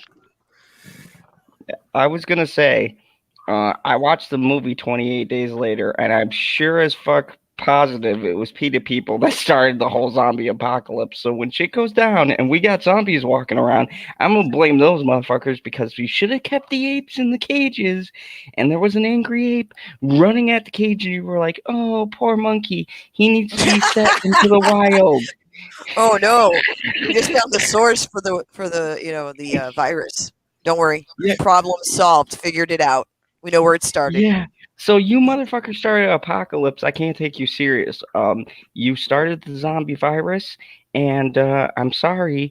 I watched the movie Green Inferno. Guess who else started that bullshit? They're like, we're stopping deforestation of these nice people who are cannibalizing each other. Solid brain. Did you ever watch the movie that I think it's called The Happening? Oh. Oh my God, I hate that movie with a passion because Mark Wahlberg should never be cast in anything but an action hero. No, man, it's all M. Night Shyamalan's fault. Come on. No, it's not. It is, dude. Like, I know he created The Sixth Sense, but after The Sixth Sense, I was on to him. Actually, after Signs, Unbreakable. Unbreakable was the next one, right? The Village. Yeah, it was after Unbreakable that I was on to him, and then I figured out all the other fucking endings because I was like, there's going to be a twist. Like, there's always a twist. So once it's planted in my mind that I'm looking for a twist to happen, I'm trying to figure out the twist through the whole movie. So therefore, I'm not appreciating the rest of the movie. I'm just trying to figure out what the twist is. And then I always figure it out. That happened with The Village. The Village pissed me off. I like that movie. I know why. Out of the theater, I walked out of the theater pissed off because I was like, dude, it's modern times and they're just fenced off. Why hasn't anybody gone out of town? Right. I'm looking at all that shit, the whole movie, and I saw it in the theater. Time, it's still. I can't get behind because here's the thing. He the Sixth fell Sense into was great. the trap. PB, are you alive? Oh my God, this guy just keeps going on and on and on about something or other. I don't fucking know what he's talking about at this point. It's almost been 3 hours, guy. I thought that we were moving on. I thought you were talking about me. Are you talking about me? No, I'm not talking about you. I don't know. His rage is always because I feel like I haven't stopped talking, so I don't know if you're talking about me. I don't know. No, was not talking about you. Was talking about the villain. Okay. Oh, we've been talking for a while. Oh God, no! People in chat were worried about your well-being. I had to do a welfare check. Make sure you weren't. Someone asked if you were dead. Someone asked if you were passed out on your desk. Someone asked if I was alive, and I said just barely. No, I thought that we were supposed to start the stream on my channel in 20 seconds, but I don't think it's going to start in 20 seconds. Oh no, because we still got one more article. Oh my God. And it's about the greatest thing ever. PB, this should excite you because they're comparing it to your Jesus Christ of movies, Endgame. Uh-oh. And we're going to talk about the most overrated movie of all time, Avatar. Oh God. Oh God. Yay. For the love of God, can we not do dances with wolves in space for 4 more movies? 2. I get it, they're blue. Oh no, they're going to release it. They're re-releasing it. That's right. It says with wolves in space. That's what it is. It is dances with wolves in space. You've got the mean colonials coming up and messing up the environment of the fucking You want our tree people. land. Jesus. Can no one see how badly this movie sucks? I love James Cameron, but why? Why are you doing this to me again? I hated that fucking movie. The movie doesn't suck. You just hate the fact that it fucking, got somewhat political at the end. I hate it because I'm a soldier and he shit on everything that the military stood for. I was there with 4 of my Marine buddies. Yes. Is that really right? He literally made the military the bad guys at the end of the movie. He made the villain. Man, they made corporate America the bad guys, man. They made corporate America the bad guys. Dumb military guy follows the rules. And look at him. He's gonna oppress these people, and oh look, he killed the main character who was a fucking plank of wood, literally. A plank of wood. This guy had no acting skills. I think you're taking it too personally, man. I don't think it has anything to do with the military. I really don't. He's stated in an interview, and I'm gonna find that and I'll send you the link. He stated in an interview that it has to do with corporate America and the military and their dictatorship over resources. That's what this asshole said. And James Cameron is such a dick in real life. Oh my God, he's such a dick. Of course, he's a movie producer and director. Of course, he's a dick. I have a question. It's off topic, but it's related to this, and I apologize, PP. But what will happen if aliens ever do land and they all have blue skin? Are they going to be pulling a hell of a lot of movies because it's culturally appropriating and it's racist? I think so. It was the biggest movie of all time, but it's no longer a movie. Right? Oh God! Wouldn't that Sorry, be some I just thought about shit? That'd be hilarious. If they come down here and they're just like, listen, we're offended. Yeah. We're offended. There are no trees left on our planet. Can you imagine that my shit? God. Like they Yeah. just take over cancel culture and like amplify it by a Oh million. yeah, like And they're you're really like, progressive. what? Yeah. Like super ultra progressive, where like there's like a handful of people left going, yay. You're exactly what you say. And they're pulling Yeah, all the the rest movies of that us are like, in. fuck, don't kill us. And then they're just pulling other movies, you know, that are like, well, that alien is really offensive because nothing busts out of my chest. You know what I mean? Like, oh my God. But that's that moment. I thought about this a long time ago. But this is a reason why they'll never reveal that aliens exist, or even, you know, they'd have to really come in with some flair. You know, they're like, well, they kind of look like us, except they have 3 eyes. So you have to get rid of like all these other movies, like Total Recall and whatever else, because someone's offended. Oh my God, please let this happen, just because I want to see what happens. Who cares about global enslavement? Fuck it. Let's just go. It's not like do they have human rights? I don't think they have human rights if they're not humans, right? That's the whole thing about human rights. Hey, I'm offended by that because Kryptonian lives matter. Kryptonian lives matter, you insensitive bastard. Yeah, they mattered so much that you couldn't even take care of your planet to the point where it went boom. You know what? You know what? I tried to warn the council. I tried to warn them. You couldn't even protect them from a. You couldn't even protect them from a baby. What the fuck is wrong with you? As a baby? No. Kill the Jarrell baby. Was selfish. Jarrell was selfish, and he launched that fucking spaceship. And you know what? It's somebody else's fault. You're a general. Act like it. I tried. He's a former general. He gave up his rank. Now he's a douchey civilian.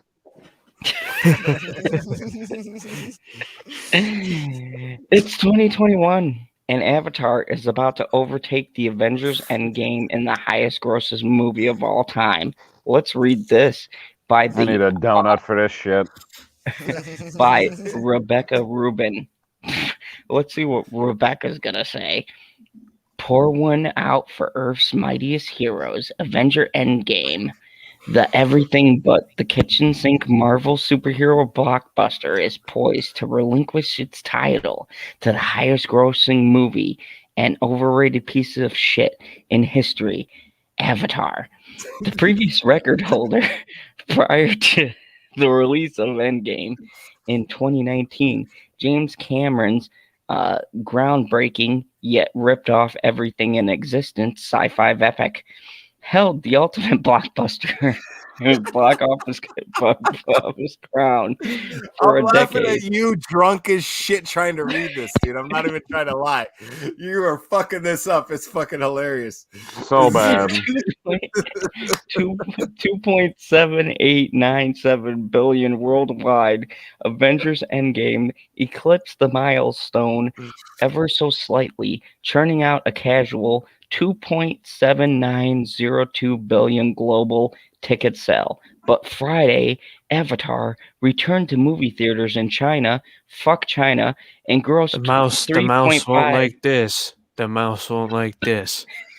It grossed 3.5 million, pushing the total to a historical 2.7926 billion. After this weekend, Avatar is expected to take back the top box office prize. And here's what I gotta say to this. Avatar, you can't take it back because it's a fucking benchmark. You can't just say, oh, we're gonna add on to the total that we already have. Fuck you. You can't. It doesn't work that way. Movie fucking sales don't work like this. I worked in the theater. It's a brand new box office. Are you kidding me? Always remember this too. Avatar was out for almost a year. Endgame was out for about 4 months after it came out, and it was still making a lot of money throughout those 4 months.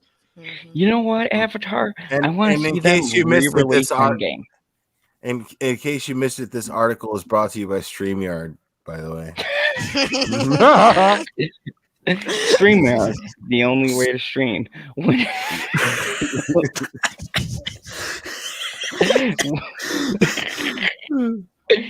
What took Avatar several re-releases to achieve, Avengers Endgame was able to accomplish in 3 months due to the unprecedented demand that may never again be replicated. Fuck you, Rebecca, and your shitty writing, okay? There wasn't an unprecedented demand. Marvel did a clever story that took 21 fucking movies. The Avatar came out with one shitty movie and couldn't even beat. So you know what I say to you, Rebecca? Learn how to fucking write. Anyways, what's culminated? Oh man. What the fuck? Cumulated. Really quick in the chat, Will Gentry just popped in and said, "Hey guys, I'm literally on my way to rehab in about half an hour, and I just thought I'd listen for a while. So my last memory will be of YouTube for a while. This is utter genius. That is this absolute shit storm." Dude, hey, Will And Gentry, looks like man. Mega Jetty also said good night to everybody. So say good night to Mega Jetty. Thanks. Good night, night, much Jetty. love. Much loved on your way to rehab, man. Like, I really hope fucking you do what you're gonna do. I Go to hope you rehab, can man. stay off the meth well. I mean, whatever. Do whatever you're doing, man. Like, it's just tough. It's a big step. It's a big step. Yeah, on a serious note, Will, I hope everything works out. Will's been on my channel for a very long time, so love and support for the fandom zone, and hopefully I bring you a good laugh with my shitty reading, but this article is shitty, so it all balances out. Right. Each of the box office juggernauts in their own right, over the span of 10 years, it became the must-see film event of the year as the Avengers teamed up to take down the ultimate baddie, Thanos, and moviegoers emotionally bid adieu to Robert Downey Jr. and fuck you, get it now. Robert Downey Jr.'s Iron Man. The comic book Who the fuck talks like that? Have you ever heard anybody say fucking bid adieu like in real life? Nobody fucking says bid adieu. Oh my god, that's hilarious. That Watch one video on my channel. Really? Okay, fair enough. Sorry. Who the fuck talks like that? Fucking hilarious. I love it. The comic book mashup also starred Chris Evans as Captain America, Brie Larson as a character we don't care about, Chris Hemsworth as Thor, Scarlett Johansson as Black Widow, Mark Ruffalo as the Uneven Hulk, Paul Rudd as Ant-Man, plus about every other costume character in the Marvel Cinematic Universe. The re-release of Avatar in China, because that's the only place that'll pay for shitty effects, comes as the country is experiencing unprecedented box office demand while recovering from the zombie apocalypse, because you can't say that on YouTube. Already several movies in China, including Detective Chinatown 3. Oh, that's some competition. And hey, Mom. Wait, Chinatown 3, so it's sequel to the Two Jakes? Like, oh my god. Is that happening? And hi, Mom. That's some stiff competition. That Chinese market is bustling. What the fuck did I just hear? God. Hi, Mom. Real? By the way, hi, Mama Zod. Love you. Have reached blockbuster status. Meanwhile, the North American, hardly anyone has gone to the movies, and ticket sales have been falling flat because Hollywood are assholes. I'm sorry. Hollywood studios continued to postpone the buzziest releases.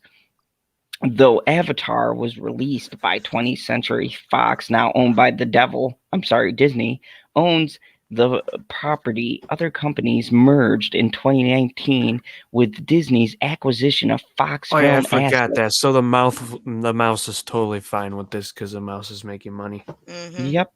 This is the mouse's money. Yeah. Go ahead, Mouse. PB. Do it. You got to do it. What do you do? What?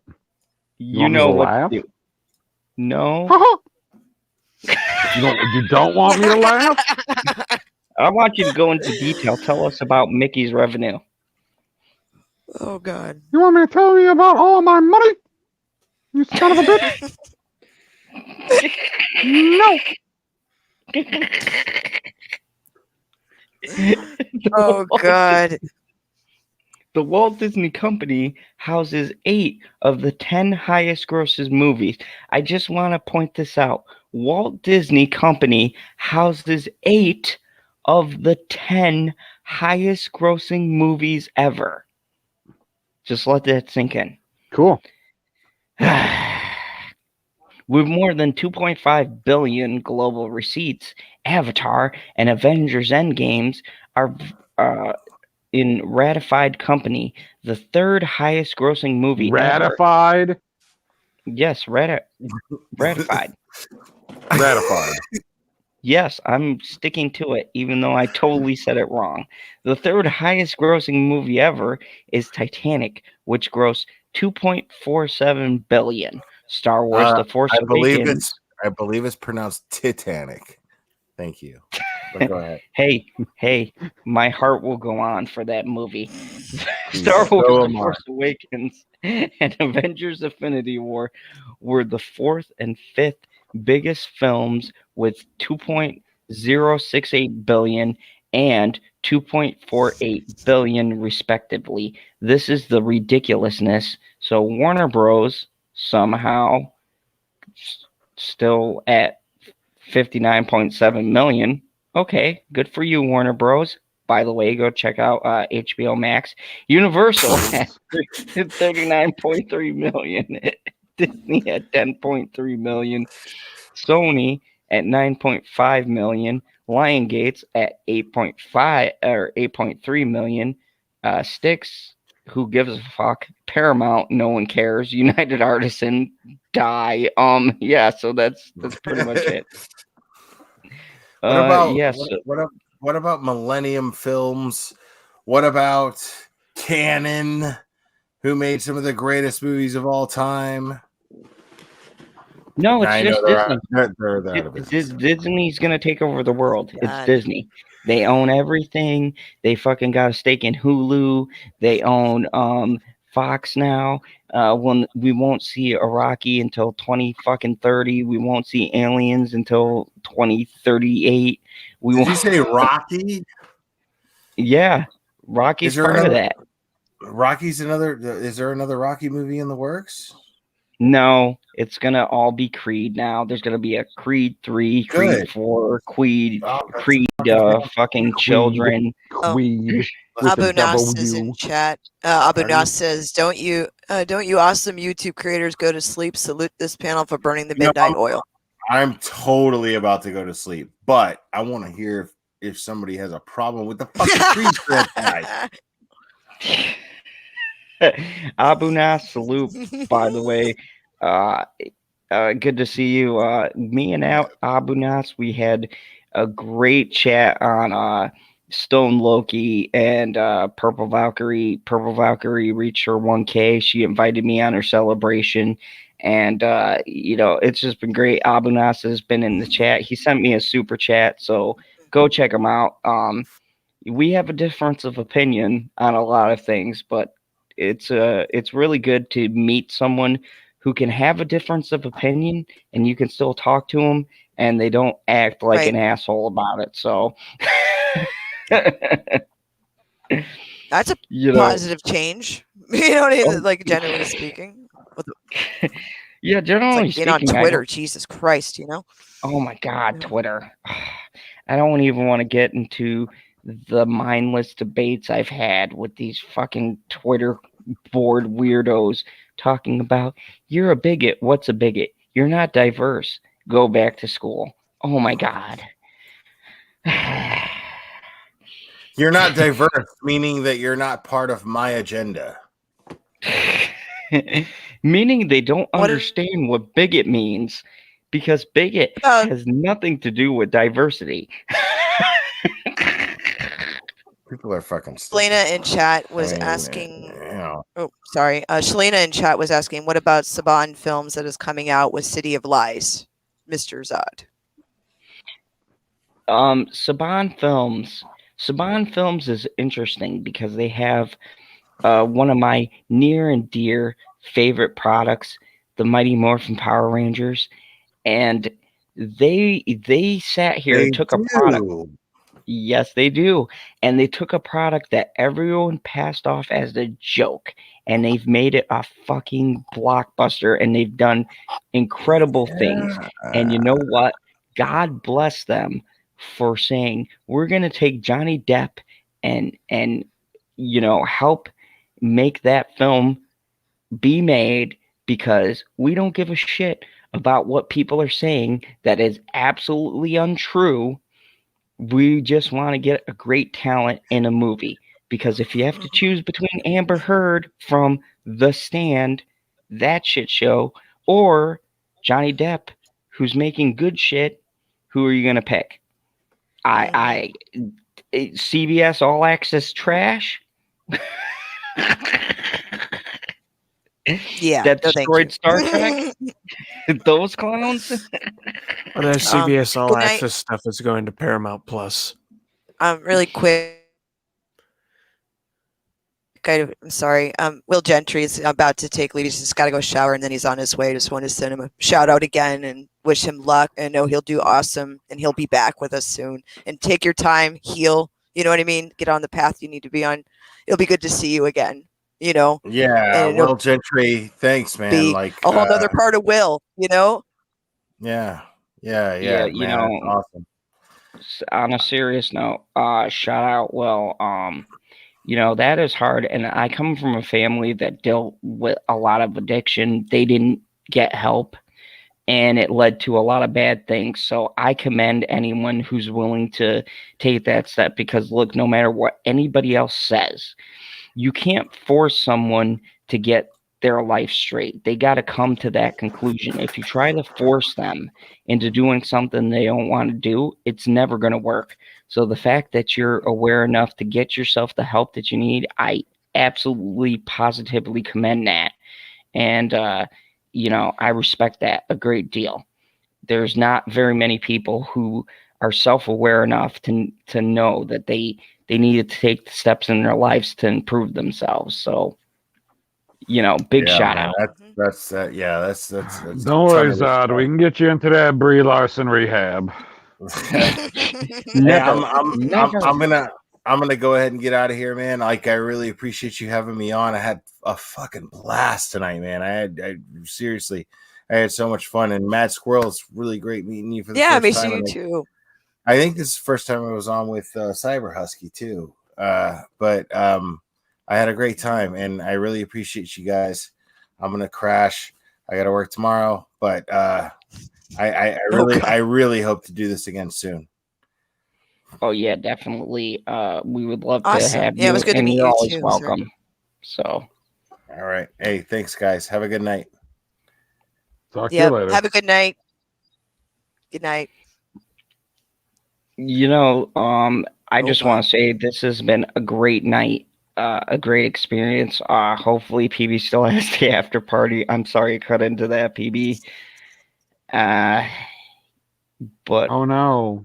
What will we do? Oh, I think. But I just, it'll work out. I just want to say, it's risky. Seriously, thank you everybody who's been here. Thank you for supporting the channel. Thank you for supporting PB's channel, because he is the most fucking awesome person I've ever had the chance to get to know.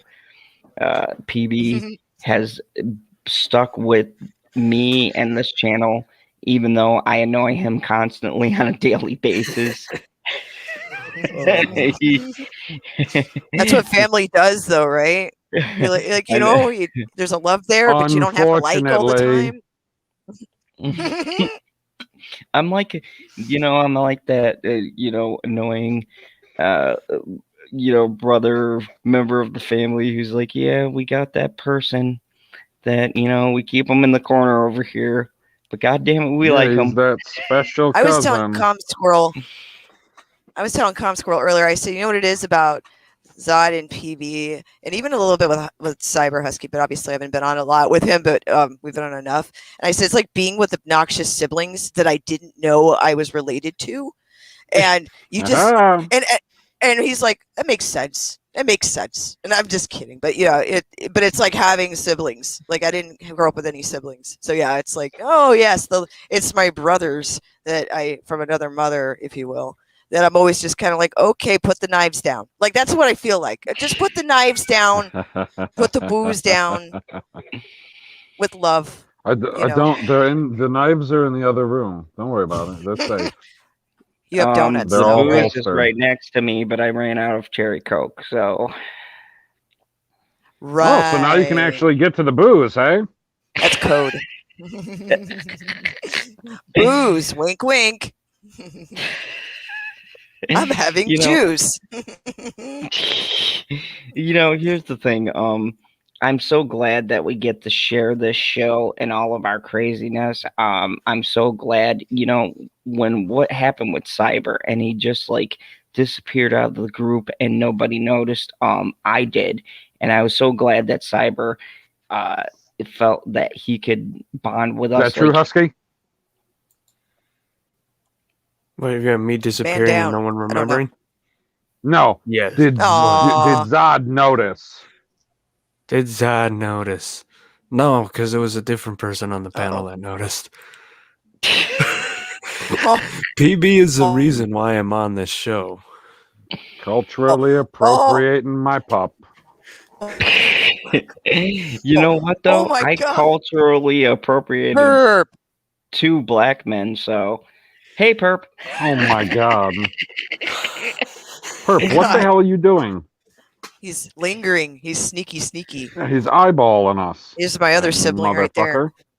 This is the great thing is that I'm so glad that I got to build this and that people are coming along for the ride. And I'm so glad that together this community is getting stronger. And even other people that I've been on their chat, like Tammy and Keely and Alma and Gary and Rob and Shelby and Stevie and Les. I mean, I've been so lucky to be a part of a community that cares about people and, that cares enough about us to come in here and just have a great time. And, to end this stream, I want to end it on an uplifting note and get you guys jazzed up for PB's stream. This is why we do what we do. I do care about the monetization. I care about being able to grow my channel, but it's to make my content better for you guys. Kind of try to be professional, except for on Friday. And, get better content for you because you guys deserve the best. You guys deserve to be highlighted. You deserve a space that's yours, not where people are going to come in and act like assholes. You guys deserve to have a fun-loving atmosphere where you're having a shitty day and every Friday at midnight you can come and have a good laugh with us. And if we aren't doing that, then we're fucking failing you as a channel. And I'm so glad that now I get to reach all of you people and you get to see the insanity of Friday because this program was made for you. And anybody on this panel will tell you that's the idea. I wanted a fucking weekend stream that people can come and we can be ourselves and have a great time and laugh and bond, and you guys can talk to each other, we can talk to you, we can all be fucking crazy and have a good time. And if I'm not doing that at any point, you come on there and you tell me, hey Zod, you're being a dick. Let's get back to having fun, because that's what it's about. It's about me fucking up words and you're having being a dick. Let's get back to having fun. The voice of reason. You kind of set yourself up for that one, guy. You're supposed to save that for the very last line. But I mean, I don't know how many times we going. did these episodes. I know, but I can't tell you how many times during those episodes PB would come out of nowhere, out of a still silence, and just be like, "Zod, shut up," and that would be it. And you'd be like, "What? PB's alive? Oh, wow!" And then back on topic. But it happens so frequently. So yeah, it was funny. Sorry, but I can't tell you how many times out of a dead silence after a long rant, PB would just be like, "Zod, let it go, Zod." Yeah. Well, I mean, how many times do you want to go around the roundabout? I know that it's fun in the wintertime, but it was the middle of summer. And here's the thing: everybody has added or contributed something, and we've had. Let me tell you guys something. We've had some streams that didn't work out. We've had some crazy guests. I mean, I'm sorry, Ancient One, but Jesus Christ. Jeez. Can you guys hear me? Yeah, we hear you. No. Really, can you guys hear me? Jesus Christ, Ancient One. We hear you. We heard you. It was wild. It was pretty wild. I mean, we had a 200 episode celebration because literally Late Night Talks had enough episodes where we had 200 episodes of the Late Night Talks. Yeah, I guess we should have been counting, hey? Yeah, I mean, we've had all sorts of people. Abu Nas says, okay, you awesome YouTube creators, it is 4:30 and I need to get back to bed. So I'll catch the rest of the show later on. Sending love, respect to y'all. Have a great one. And that's the thing. You know what? It was so great because the first time me and PB met Abu Nas, we were on a stream and we were talking Game of Thrones. And I said, oh, everyone's going to hate me because they're giving all this great, how the longest night was the best episode. And I just come out and I said, well, it sucked. Right. I laid out my reasons. But here was the great thing about the panel. Nobody on that panel ever acted like an asshole about it. I laid out my points and they listen it. And that's all you can ask when you go on these live streams and things. You don't know how people are going to interpret your say. And at that time, I had a reputation of being abrasive. And it was so awesome to see people going, yeah, I see where you're coming from. Because it's that's what this is about. It should be about community. It should be about bringing people together to give their opinions and have a fun time. And God damn it, PB, I see you trolling me in the chat. He's like, and not just listen to this guy go on and on and on and on. We know, guy. Yes. But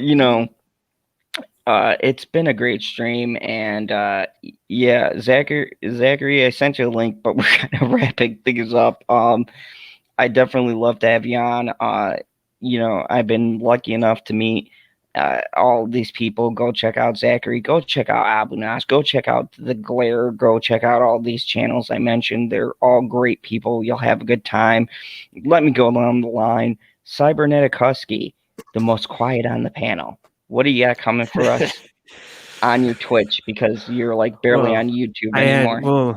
I had to can this week's stream because my headphones decided to break Sunday, and then there was a bunch of other things that stacked up. I had some problems with the memory on my phone that I fixed. A lot of things. Just everything decided to go, you know what? Fuck it, I don't want to do anything for you this week. So I was supposed to break stream next week, but now it's not. And then now next week, other stuff is happening. So next week should be my normal times, and then the week after should be the weird times. I haven't announced that yet, but everything's just going to be weird for a little bit, and then it should go back to normal. But yeah, go follow my Twitch, the archive channel, and my main channel. I should have thrown all three of those right in there. Here you go. There you go. Go follow the pop because and be sure to watch the videos if you sub. I'm just No saying that. dead Just watch the subs. videos. Main channel has the shortest videos. The You know archive what's channel, well, crazy? you can watch it when you go to sleep unless they scream and wake you up. So that's a risk you're going to have to take. And you know what's crazy, Cyber?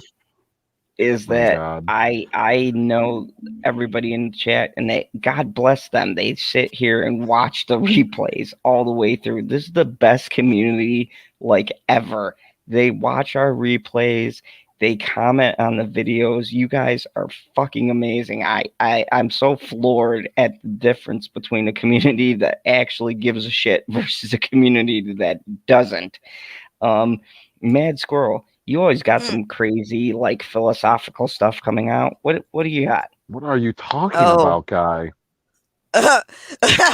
No, I'm hopefully, I don't know, I've been talking to Big Rich, and we're probably, I don't know if we're gonna stream or not, like when and where and all that crap, but we usually do a podcast about Glitch Paradox. It's something that we used to do on SoundCloud. Jesus, we used to do it on there, and so we've been bringing it slowly over to YouTube.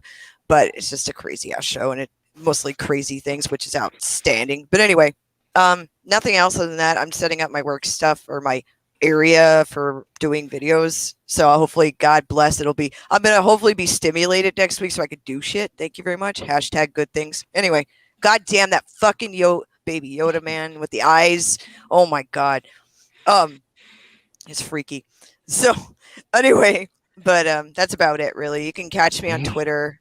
I'm trying to get more active again, but it's at SGT Mad Squirrel on Twitter. So there we go. And my channel it's around. So yeah. I'm like Fact, right. Mad Squirrel Conversation. So that's about it. Thank you. And of course, the co-host, God. my best friend, and Short version. and of course, the best man at my future wedding, confirmed by Jesus the tarot Christ. cards, Mr. PopCulturePb. No, the tarot cards confirmed that you were allegedly having a wedding. It did not confirm that I was going to be the best man there. This is I'm not gonna what try to happened at all. Unbelievable. This guy. Yeah, we're doing a stream after this one on my channel. Come over there real quick, like. I'll put the link in the chat right now. Yeah, so go check that out because I'm gonna go pass out. And don't miss also too. We're going to be doing a live stream with Pat Lapart. It's going to be great because he did all of this amazing stuff. I don't know how I got lucky enough to get this man to come to my channel and do a live interview. He's going to talk about Pat Patterson. He's going to talk about Andre the Giant. He wrote 3 books and did an HBO documentary on Andre the Giant.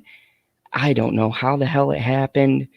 This guy decided to take time out of his busy schedule to come talk to us at 8 o'clock Central Time about all of this stuff. And I am super jazzed. This is one of the biggest interviews I think the Phantom Zone has had.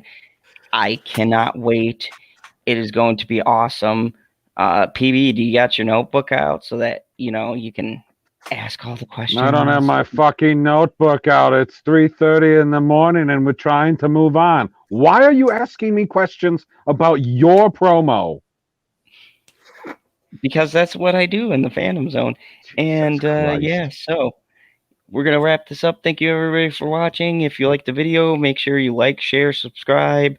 And, new people, if you're not new, make sure you retweet, go on all the platforms, spread the love. And as always, remember the only rule here in the Fandom Zone: kneel before General Zod. No, we've run out of time for that. Oh my God. Darkness before we never quite thought we could lose.